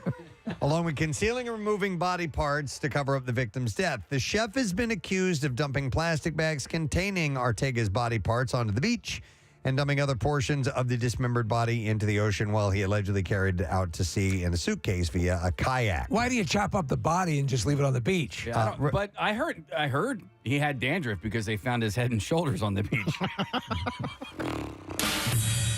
Relatives of Ortega told police that the surgeon and Bronchello had Enjoyed been that one. in a relationship for over a year, and that pair went for a full moon party. A full moon party? I don't know what that is. That's where you take dismembered bodies and spread them out on the beach. As his ass is on the beach. Yeah. While in questioning, Bronchello claimed that they were friends. He said he took Ortega to his room and that he refused when the surgeon wanted to have sex with him. The chef said that he punched his friend out of anger. Why? Which caused him to hit his head on the bathtub and become unconscious. He then cut the body into 14 pieces. That's a big step. It is. Where did I knocked him out, so I cut him up. In Thailand. All right, hang on. Which he split up to dispose of the remains. 14 pieces. What would that be? Be your head? All right, I'm going to work this out. Okay, Well, you could just cut the fingers off and then That's 10 right there. Yeah. The father of a 25-year-old man who was lost at sea for almost 1.5 days told CNN his son tried everything he could to survive, including removing his boat's engine to keep the lightweight vessel afloat. Charles Gregory had gone fishing off the coast of St. Augustine, Florida on Friday when the tide suddenly rose and caused a large wave to knock him off of his small flat-bottomed craft. Though he managed to climb back on board, the tide carried him out to sea, where he remained for some 30 hours. The man's father, Raymond Gregory, said that his son's skin was burned by the scorching sun and the lack of shade, and at night the man had to brave the freezing cold made more painful by a severe sunburn. He also encountered sharks and was stung by jellyfish. Gregory was... And then a hawk dropped a snake on his arm, Preston. Gregory was reported missing on Friday evening, and crews... I just can't win! Rescued him on Saturday. An airplane crew spotted Gregory sitting in his partially submerged 12-foot boat about 12 miles offshore of St. Augustine. Man, you take a 12-foot boat out into the ocean. It's insane. The Coast Guard then rescued Gregory and transported him back to land.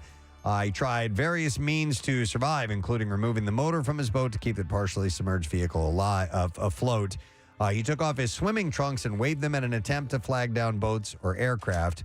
And he was expected to make a full recovery, but he's struggling to move because of his injuries. And he's also suffering from rhabdomyolysis. What is that? It's a heart-related medical condition that can occur when damaged muscle tissues release their proteins and electrolytes into the blood. Wow. Oh, boy. Okay. We're looking at a picture of where, I mean, it's... Yeah. There's no way he should be alive. He is lucky to be alive. And there you go. That is what we have in the bizarre file. How many? Okay. Okay. So if I were to cut a body into 14 pieces, it would go like this: head, 2 hands, 2 feet, a torso. Then you would have to cut the arms and legs into upper and lower, and then that gets it done. How many? That's So 14 pieces. Yeah. Would you then just leave it out on the beach for people to discover, or would you like dump it? Who was the Ira Ironhorn? Was that it? Who with the? He had her in a trunk. In a cooler, I thought it was, right? Okay. Yeah. No, I think that was a guy down in Delaware. I think it was a different serial killer around that here. was Capano. Yeah. Capuya. His cousin was my photography teacher. No kidding. Yeah. How come that didn't make the news? What, the whole thing about the We cousin? understand that the photographer is teacher Marissa McDonough. Boner. I was hoping you were going to say boner. Thank you. I love you, Pete. All right. With that, we're going to take a break, and we're going to give away our secret text word. So, Marissa, you get to pick the number caller. What's it going to be? 7. All right, caller 7-215-263 WMMR. You got to know the secret text word in order to win. So if you do, then you should call right now. We'll take a break and be back in a moment. Stay with us. Preston and Steve on 93.3 WMMR. Desensitized. They are to these huge storms. I'm like, Mom, you guys. I mean, over the years, I've been like, Mom, are you guys gonna head north? She's like, Nah, we'll just we'll just stay here. And you know how they the 24-hour news cycle wants to amp up everything. But they're saying this one, yes, be really cautious of this one. It's hitting hard against the state. It's going to be a Category 4 when it hits land there. Right. Will she at least, I mean, I don't see your mother out there plyboarding the windows or anything like that, but... She bought some plyboard. What's that, plywood? Plyboarding. Whatever. Thank plywooding the windows. Boarding up. Boarding up the windows, but they do it with plywood. Anyway, does she have...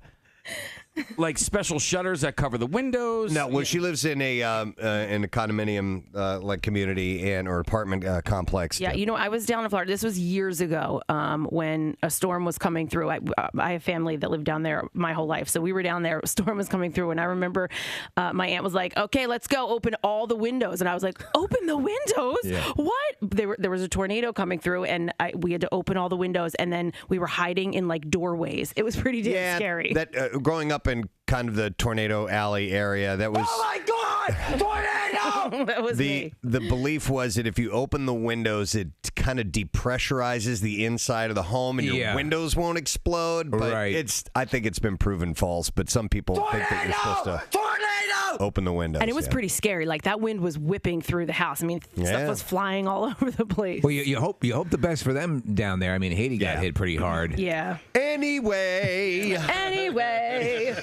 Just... I said plyboard. I meant to say plywood boards. I just left out the word wood. Let's move on. Okay, we're going to move on. A second 12-year-old has been arrested and charged following another clown threat against a school in Toms River. On Tuesday evening, police say that at no time was there any credible threat, and it appears to be an ill-conceived hoax. The girl was arrested and charged with third-degree criminal count of causing false public alarm. Anyway. That was fast. So we have that isolated now, yes. Anyway. And it's so loud. So today when you're dropping by the 10 store to pick up your plyboard. Yeah. Anyway. That was like the start of his Broadway show. I loved it, man. My favorite part of the day so far. Anyway. And it's early. It is. And that's going to continue for the rest of the morning. All morning.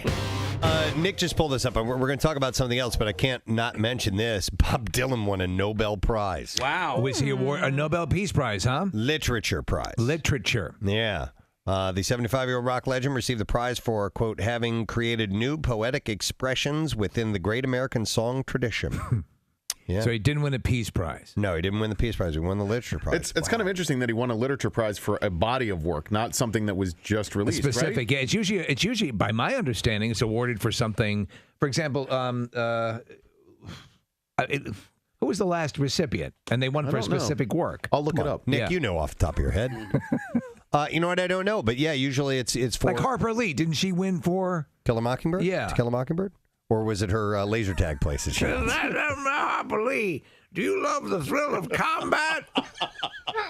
Set against a futuristic dystopian world? Well, then you gotta try laser tag. Pew, pew, pew, pew, pew. I'll kill you, you cyborg mother effer.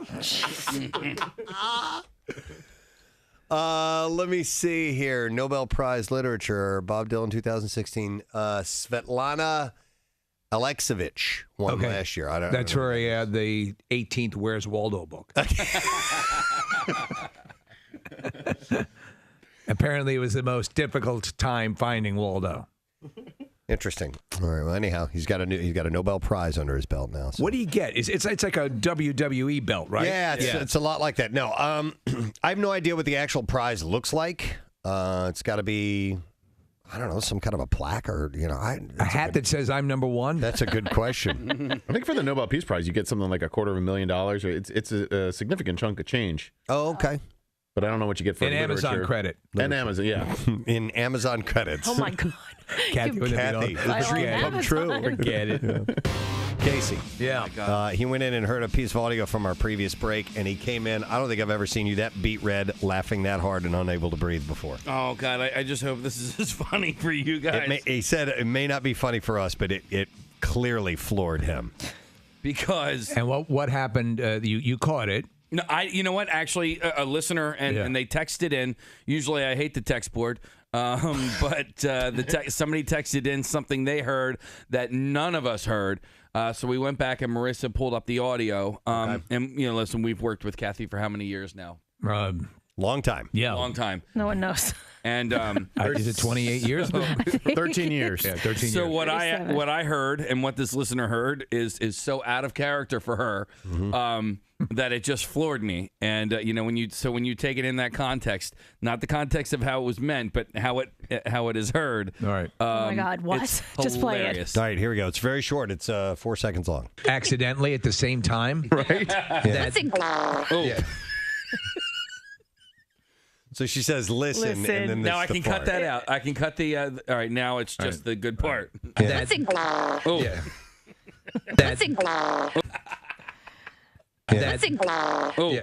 As if she's saying, listen, I'm going to fart. Guys. And listen to me fart. Listen, guys. If it was cleaner. Yeah, if there wasn't, if Steve is talking over her. Yeah. That's Nick, I think, but. Maybe I can clean it up. You ruined it, Nick. No, it's way to go, Nick. Hang on, you're going to try and edit this on the fly? Yeah, try it there. The sound effect cuts it off. It's not beforehand. Could you do me a favor, Kathy, and just again? say, listen to me fart, and then play that? Could you do that clean? Go ahead, Kathy. Yeah, just say it. No. Oh, no? You don't want to do that and have that live on as a clip that we play 200 times a day? No, I'm good. What don't you want to say, Kathy? No, it's fine. Sacha Baron Cohen has his birthday as well. He is 45 years old. What's the last thing he did? Brothers Grimsby was the name of that. That's it, yes. Oh, you just knew that, huh? Waiting, man. Just off the top of your head, you just knew that. Yeah, I'm a big fan. That's so inside for us, but we needed that for a minute. We'll explain it.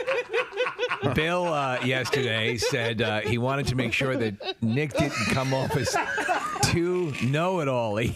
And that he should say, I found this on the internet. And I had to clarify to Bill that I had asked Nick to look for the information that he provided. And I think people know that we say all the time. MMR rocks with Blind Melon. No rain. 9 minutes after 10 and the Preston and Steve show. We have been reminding you all morning long that we had a secret text prize to give away. Asked you to text in the word secret. You did it. Now we got to see if you can call back and give us the proper word. So we were looking for caller number 7, and caller number 7 just so happens to be Carol. So we will go to her. Carol, good morning to you. Good morning. You guys rock. We love you, Carol. Thank you. We love you even more if you give us that secret text word, please. It is sapphire. Sapphire. That is correct. Carol, I want you to hang on the line because you got yourself a $100 gift card to Steven Singer Jewelers. And I want to remind everyone that you need to be one of the first 100 people to visit Steven Singer Jewelers on the corner of 8th and Walnut in Philly this Saturday starting at noon. If you do, you get a free half-carat lab-grown diamond, no purchase necessary. Yes, you heard right. All. So that is what he has going on. So good luck to you. All right, lesson question time as well. And we are going to go. Hang on. Oh, I forgot to. So we had a random texter as well. And that's Michael Height. What does that say? What's going on here? Is it Hunt? No, I think that's Height. H-I-G. Okay. Yeah. All right. Michael Height. Hey, Mike. Hi, Mike. And we're going to give you the $100 gift card to Steven Singer Jewelers. So congratulations, sir. All right, now, different prize. Lesson question. Pair of tickets to see Bruce Springsteen and the E Street Band, show number 1, Wednesday, August 16th, Citizens Bank Park. The question I have for you this morning is, Johnny Depp's cologne smells like which dead animal? 215-263-WMMR. Call if you know the answer. Johnny Depp's cologne smells like which dead animal? You had to have heard it in order to win. 215-263-WMMR. Call us right now. The trash. Gold mine. 93.3 WMMR. with Preston and Steve's Hollywood Trash. Brought to you this morning by Sports and Social. Cheer on the Fightins just steps away from the stadium at Sports and Social and Live Casino and Hotel Philly. Watch the game on a 52-foot big screen with Budweiser, cocktail specials, giveaways, memorabilia, and more. What's happening this morning, Steve? Well, Twitch streamer Kai Cenat was hit with 3 criminal charges for allegedly inciting a riot with his PlayStation 5 giveaway in New York City on Friday. Things got so out of control so quickly that Cenat is reconsidering his next street event called Your Sister's Hot Friends Give You Handjobs. Wow. Hey! Rapper Lil Baby opened his first seafood menu restaurant last month in Atlanta, and the customer reviews have apparently been horrible. Of course, any new restaurant goes through growing pains, but one local food critic suggested Lil Baby could improve the current menu by adding turds. Wow. Oh, my God. Betty White's former LA home, where she lived for decades, has been completely leveled and a new building is being constructed on the site. And to make matters worse, the new building is a business that turns domestic pets into sausage. Wow. And that's your All right, thank you, Steve. All right, we'll see if somebody knows the answer to this question, of which you had to have been listening earlier this morning in order to get. We did it around 6:50 this morning. Johnny Depp's cologne smells like which dead animal? 215-263 WMMR. We will go to William and see if we can get an answer. Hi, William. Good morning. Good morning. How you guys doing? Good, buddy. All right, William. Johnny Depp's cologne smells like which dead animal? Dead coyote. Coyote. That's right, sir. William, hang on, because we're going to give you tickets to see this guy right here, Bruce Springsteen, the E Street Band. Show number...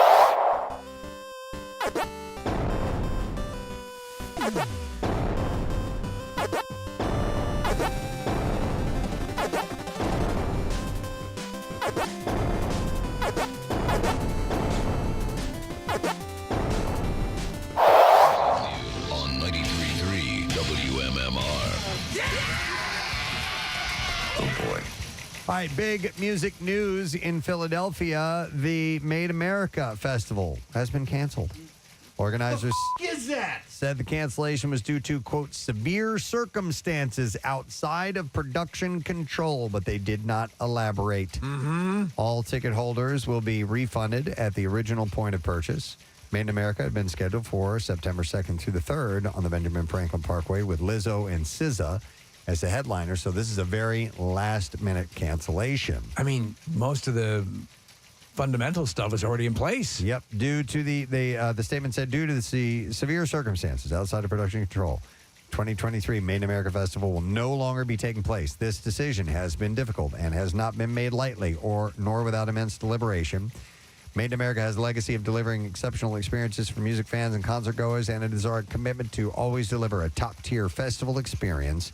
And we look forward to returning to the Benjamin Franklin Parkway and the great city of Philadelphia in 2024. Is there any mention of monsters or anything? No, but there is speculation, just speculation, that Lizzo's recent lawsuit played a part in the cancellation. Whether that's true or not, I do not know, and maybe we'll find out, maybe we won't. We'll have to see. The New York Post reports that the Eagles are locking in dates for residency at the newly built Madison Square Garden Sphere in Las Vegas. That place is awesome. Sphere will open its doors on September 29th, where U2 is scheduled for 25 performances. Billy Joel, Bon Jovi, Harry Styles, and Fish have all been rumored Casey? as Sphere headliners, but have not been officially announced. What do you think porn would look like running on the outside of that thing? Because it's just a huge globe, a screen. It's amazing. I think it would look nice and sticky, I guess. I'm more interested to see what the inside looks like. Yeah, it's supposed to be phenomenal, but the acoustics are insane, they say. Right. This fall, Don Henley, Joe Walsh, Timothy B. Schmidt, Vince Gill, and Deacon Fry will start their final The Long Goodbye Tour. It kicks off September 7th at Madison Square Garden. I bet you that if people are moderately interested in a band, they will wait to go see them there. Maybe. Because it's the it place to go to now. Yeah, if you can afford the whole going to Vegas thing. Too. Right. Yeah. On October 27th, Dokken will release their 13th studio album. Rockin' with Dokken. It's called Heaven Comes Down. Don Dokken told Blabbermouth that the first single, Fugitive, which is out now, was inspired by today's uncertain world. He said, I don't know what the future holds for our world, so I decided to take a step back and watch it unfold. Yes, I guess I've become, like many these days, a fugitive from life, hence the title. Will Dan, Debbie, and Dilbert Dokken be there as well? No. He went on to say, like many songs I've written, it came to me late at night, inspiration and pure stream of consciousness have always been the best formula for me when composing. They're also playing in Vegas in November. Okay. Not at the Sphere, however. No. Damn it. They're at the Golden Nugget. The dump. They're playing at this Las Vegas Public Library. Where the Bears show up. Yeah. Dokken also shot a video for Fugitive at the immersive arts venue Meow Wolf. Meow Wolf? Oh, in Meow Santa Wolf. Fe. It's part cat, part wolf. New Mexico. It's like a big immersive experience. It almost feels like you're in the Is it like set. Mattel World? Like that, but imagine if it's the Fifth Element meets Back to the Future. Oh, okay. Yeah. And now you painted a good picture. There we go. And then finally, Taylor Swift leads the 2023 MTV Video Music Award nominations with 8, followed by SZA with 6, Doja Cat, Kim Petras, Miley Cyrus, Nicki Minaj, Olivia Rodrigo, and Sam Smith each have 5. And Blackpink, Diddy, and Shakira have 4 each. What about Catwolf? Not Catwolf. Not Catwolf? Bud Sniffer? Nope. 6 of the 7 nominees for Video of the Year are women. Does anyone give a rat's ass about this? Is the MTV, right? Some people don't. We don't. Yeah. Doja's Attention, Cyrus's Flowers, Minaj's Super Freaky Girl, Rodrigo's Vampire, SZA's Kill Bill, and Swift's Anti-Hero. The 7th is for Smith and Petra's Unholy. You know, Sam Smith was in town last week, and he did a nice thing up on stage where he put on a Flyers jersey and, sort of catered to the Philly crowd a little bit. My friend Brian took his wife to see Sam Smith in D.C. 2 or 3 nights later. He did the exact same thing with a Capitals jersey. Oh, I was just like, man, you stink! If you're going to do it, just stick to one city. Yeah. Do you really think they don't do that in every town? Well, occasionally they don't. Like there was the dude, that country artist who's like lives in Philly, and he put on a Jalen Hurts jersey or whatever at the Wells Fargo Center not that long ago. I know that every town that they go to, they're going to try to kiss up to that town a little bit. He said "Go Birds" when Daniel Jones, the quarterback from the Giants, was on stage. Right, yeah. I like that guy. So there are actual Eagles fans and Go Flyers fans. local team for which I have no affinity. But why, why did they do?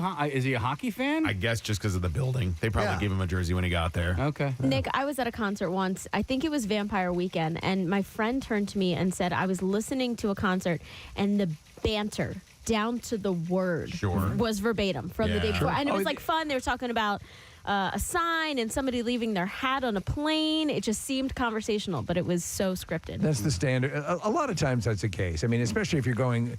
And if it didn't start out rote, by the time you're 30 stops in on a tour, it's going to be rote. True. Mm-hmm. Yeah, and playing to the crowd. Listen, they're from that city. They're. I don't like your local sports teams. They bought the tickets. I think they're overpaid and they're drunkards. All right, so when are the Video Music Awards? I want to watch.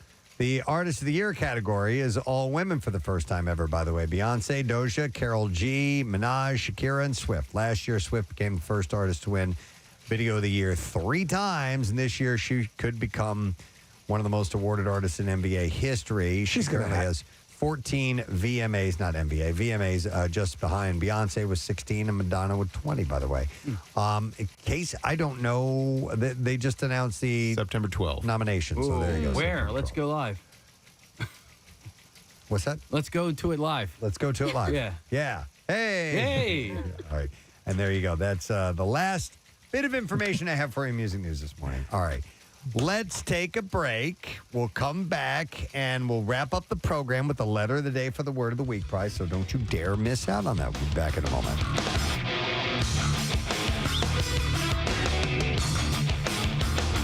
Preston and Steve on 93.3 WNMR.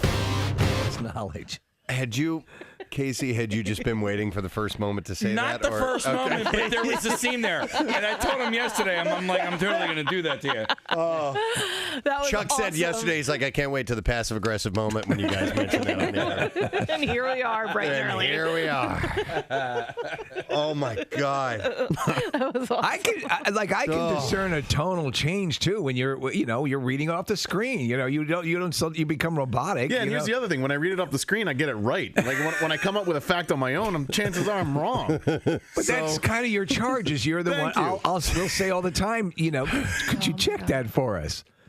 So you just knew that, huh? I did just know that. Yeah, Sacha Baron Cohen's last movie, The Brothers Grimsby. All right, so he's knew that. But off that's the top of my head. But that's a classic building. Yeah, and that's why we loved it.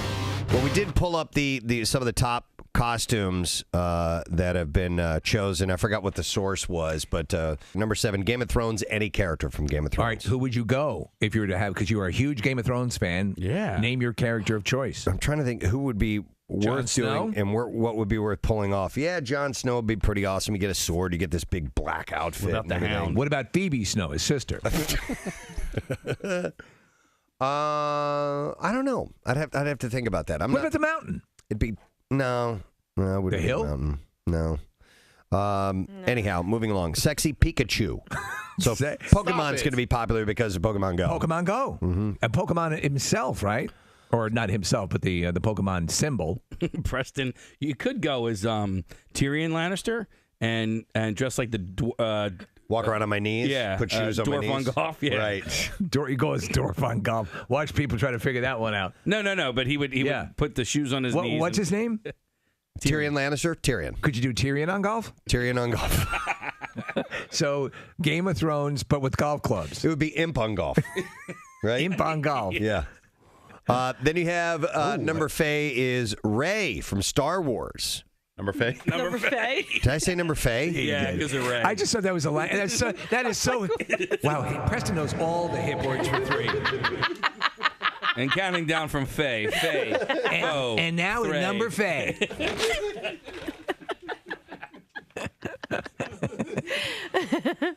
He writes, Casey, I never understand what number the songs are because you're so hip and cool. You said Faye, and I was lost. So number Faye is? Number Faye is Ray. Ray. Yeah. Ray? Yeah. Ray Charles. Ray Charles. No, from Star Wars. Ray Finkel. Ray Finkel? Oh, my God. You could be Ray Finkel, and she could be Einhorn. Oh, my God. Finkel and Einhorn. That's from Ace Ventura. Yeah. No, I don't. You don't know Ace Ventura? That current movie. I know Ace Ventura, but I don't remember Finkel and Einhorn. Finkel and Einhorn. Einhorn and Finkel. Go as Ray, but make it Ray Charles in a Star Wars spacesuit. Okay, yeah. I like it. Number 4. At number Faye. Studies have found that the clothes we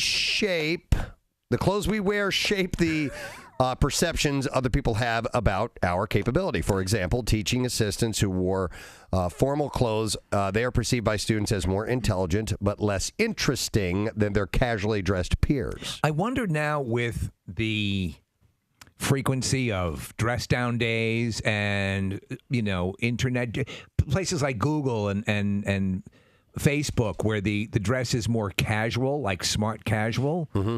Is that perception changing? Yeah, I think you can still dress smart casual and not dress like a slob, though. You know what I mean? I think that's exactly it. So not besmirching people who wear bib overalls to work. Correct. Yeah. No, but you don't need to be in a suit. You just need to be put together. Yeah. I mean, you will always agree that my superhero T-shirts are put together. together. Yeah. Well, I think Casey is the example. I'm totally put together. Yeah. In fact, a lot of people say, are you doing any runway work? Yes. Because they assume you're a model. We should do a fashion show with Casey. Oh, that'd be awesome. You could walk the runway. Okay. He's up for it. Yeah, I'm totally up for it. Yeah. I like my clothes. For the derelict line. Yeah. I wear nice clothes. You do. They're just casual nice. They're as nice as mine. Yeah. You don't wear nice clothes. These are nice pants. And here we go. Nice pants, nice. You got a nice pair of slacks. Yeah. Listen, I'm sure they feel nice. Yeah. Okay. Yeah. But I mean, and I'm being honest. You wouldn't look at your outfit and go, wow, that's really nice. Sometimes I do. Okay. Now, Preston. That guy looks like a gym teacher. That is a snappy dressing gym teacher. And I'm not putting you down by saying that, but you know what I mean. This is a battle of semantics. Okay, so no, they are not dress jeans and a button-down shirt, but they are nice sweatpants. Are you kidding? They are That is was not a real argument. Where are your? That's a good effort. Where are your leather sweatpants, please? I'm wearing clean sneakers and day-old underpants. We're good. You almost made it through. Yeah, we're good. You know, I would love to see. There's that scene in the DiCaprio Great Gatsby. If we were to turn around with sweatpants, you know, in the I'm the Great Gatsby. Right. Really? I also noticed this thing that, Back to the noticer. The dumbed down version of the ponder. We were talking earlier in the pondering segment about wearing glasses and appearing more intelligent, but you may need to leave them home for your next passport photo session. The State Department is reminding everyone that come November 1st, wearing glasses is no longer allowed in passport photos. They also don't let you smile anymore. It depends. It depends? Yeah, some people taking the photo will actually let you smile. There's a place out by Downingtown, and Smiley's passports. No, like, you know, there's only a few places where you can get these photos taken. Like, you have to go out of your way to get your passport photo taken and have it submitted properly. The one out in Downingtown, the guy's cool, and he's like, yeah, you can smile, don't worry about it. The guy down in Philly apparently is a bit of a stickler, and you're not allowed to smile. Nick, do you have any idea as to is there actually though in effect a uniform rule or suggestion that you not smile? I guess they want you to look the way you would look generically when you're angry and traveling. when you're trying to when you're standing in commit line, an act of terrorism. When you're standing in line at the, But when I hand TSA. over, when you guys hand over your ID, don't you just smile sort of naturally, just to be polite? Like, yeah, hi, hey, how you doing? Right. So I think that's why this guy says it's Yeah. I'm usually like, hey. My issue is that in my passport photo, I'm wearing wax lips. Yeah. And so I have to and that you're bring not them allowed. with me. Come November 1st, you won't be able to do that, Steve. An announcement on the State Department website explains this change will help eliminate glares and shadows that can lead to delays in processing visas and passport applications. Applicants may wear glasses only in rare circumstances of documented medical necessity during urgent travel. All right, I don't know why I'm asking, but I'll ask. Facial recognition ID programs, are they foiled by glasses? I tend to think not, right? Because they scan like 180 or 200 different points on the face. So, would glasses throw off facial recognition? I don't know, but facial recognition software is pretty wild because you even use it on your Xbox One or whatever. You walk in, it knows who it labels them. If there are 3 or 4 people in the room and they're registered, their name pops up above their head. And on Facebook, and it's live video, and Facebook too. Or on Facebook, when you go to like tag people, it already tags it for you. It already tags them. It says hi, Stephen, when I sit down in the Xbox. Love that, don't I you? love it. Case, except there's one of my girlfriends gets tagged as this guy that I'm friends with on Facebook all the time. Oh, that's got to be insulting. I'm like, how are you? How are you, Chuck? Who's that, man-face Katie? Is there a Katie? There is a Katie, and she's going to be so offended because you don't know who she is. And she's going to be like, why did he call me man-face? I think I look pretty. I don't know. It's not man-face Katie. So is the girl mannish looking, or is the guy girlish really looking? Pretty? Is the guy really Hey, my name is Chuck. The guy's not pretty. comely, as they say? The guy's not pretty. He's not pretty. Ooh, sorry to hear that.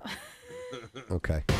You know what else would suck is if you live near a place that is frequented by hobos? No, not hobos. Well, I mean, but no, 18-wheelers that use the J brake. Oh, God. Oh, yeah.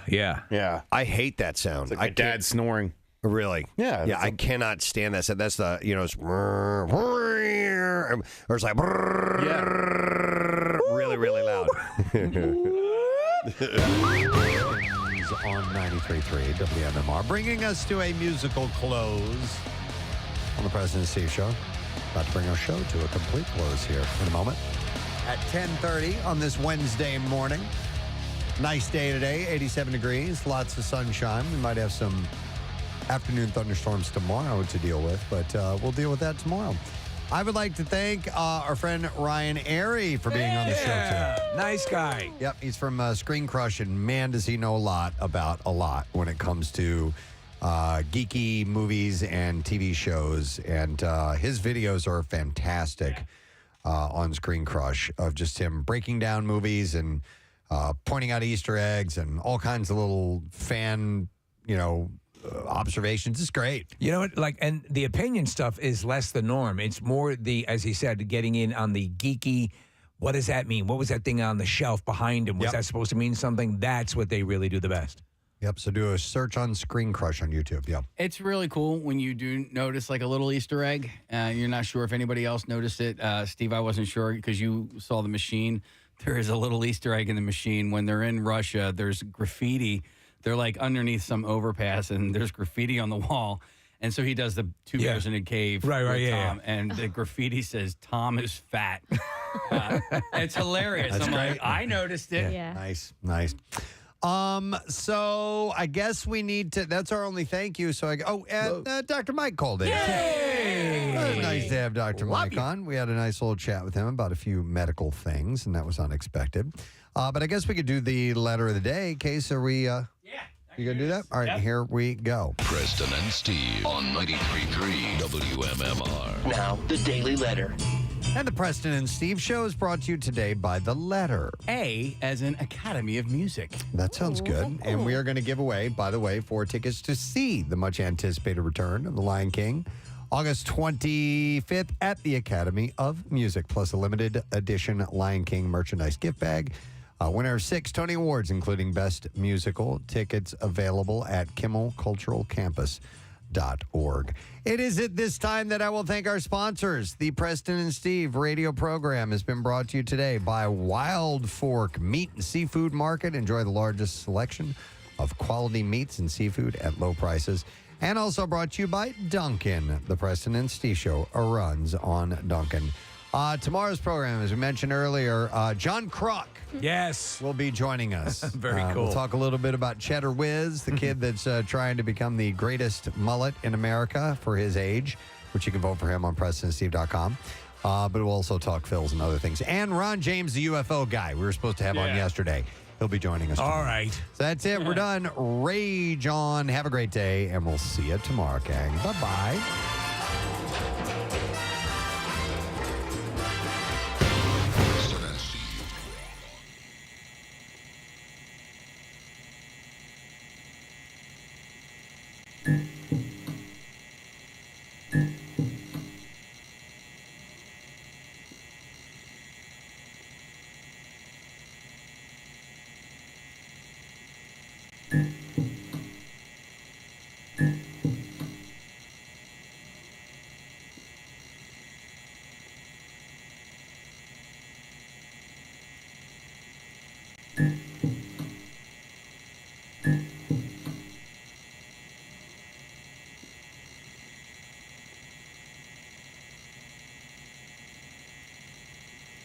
Mm-hmm.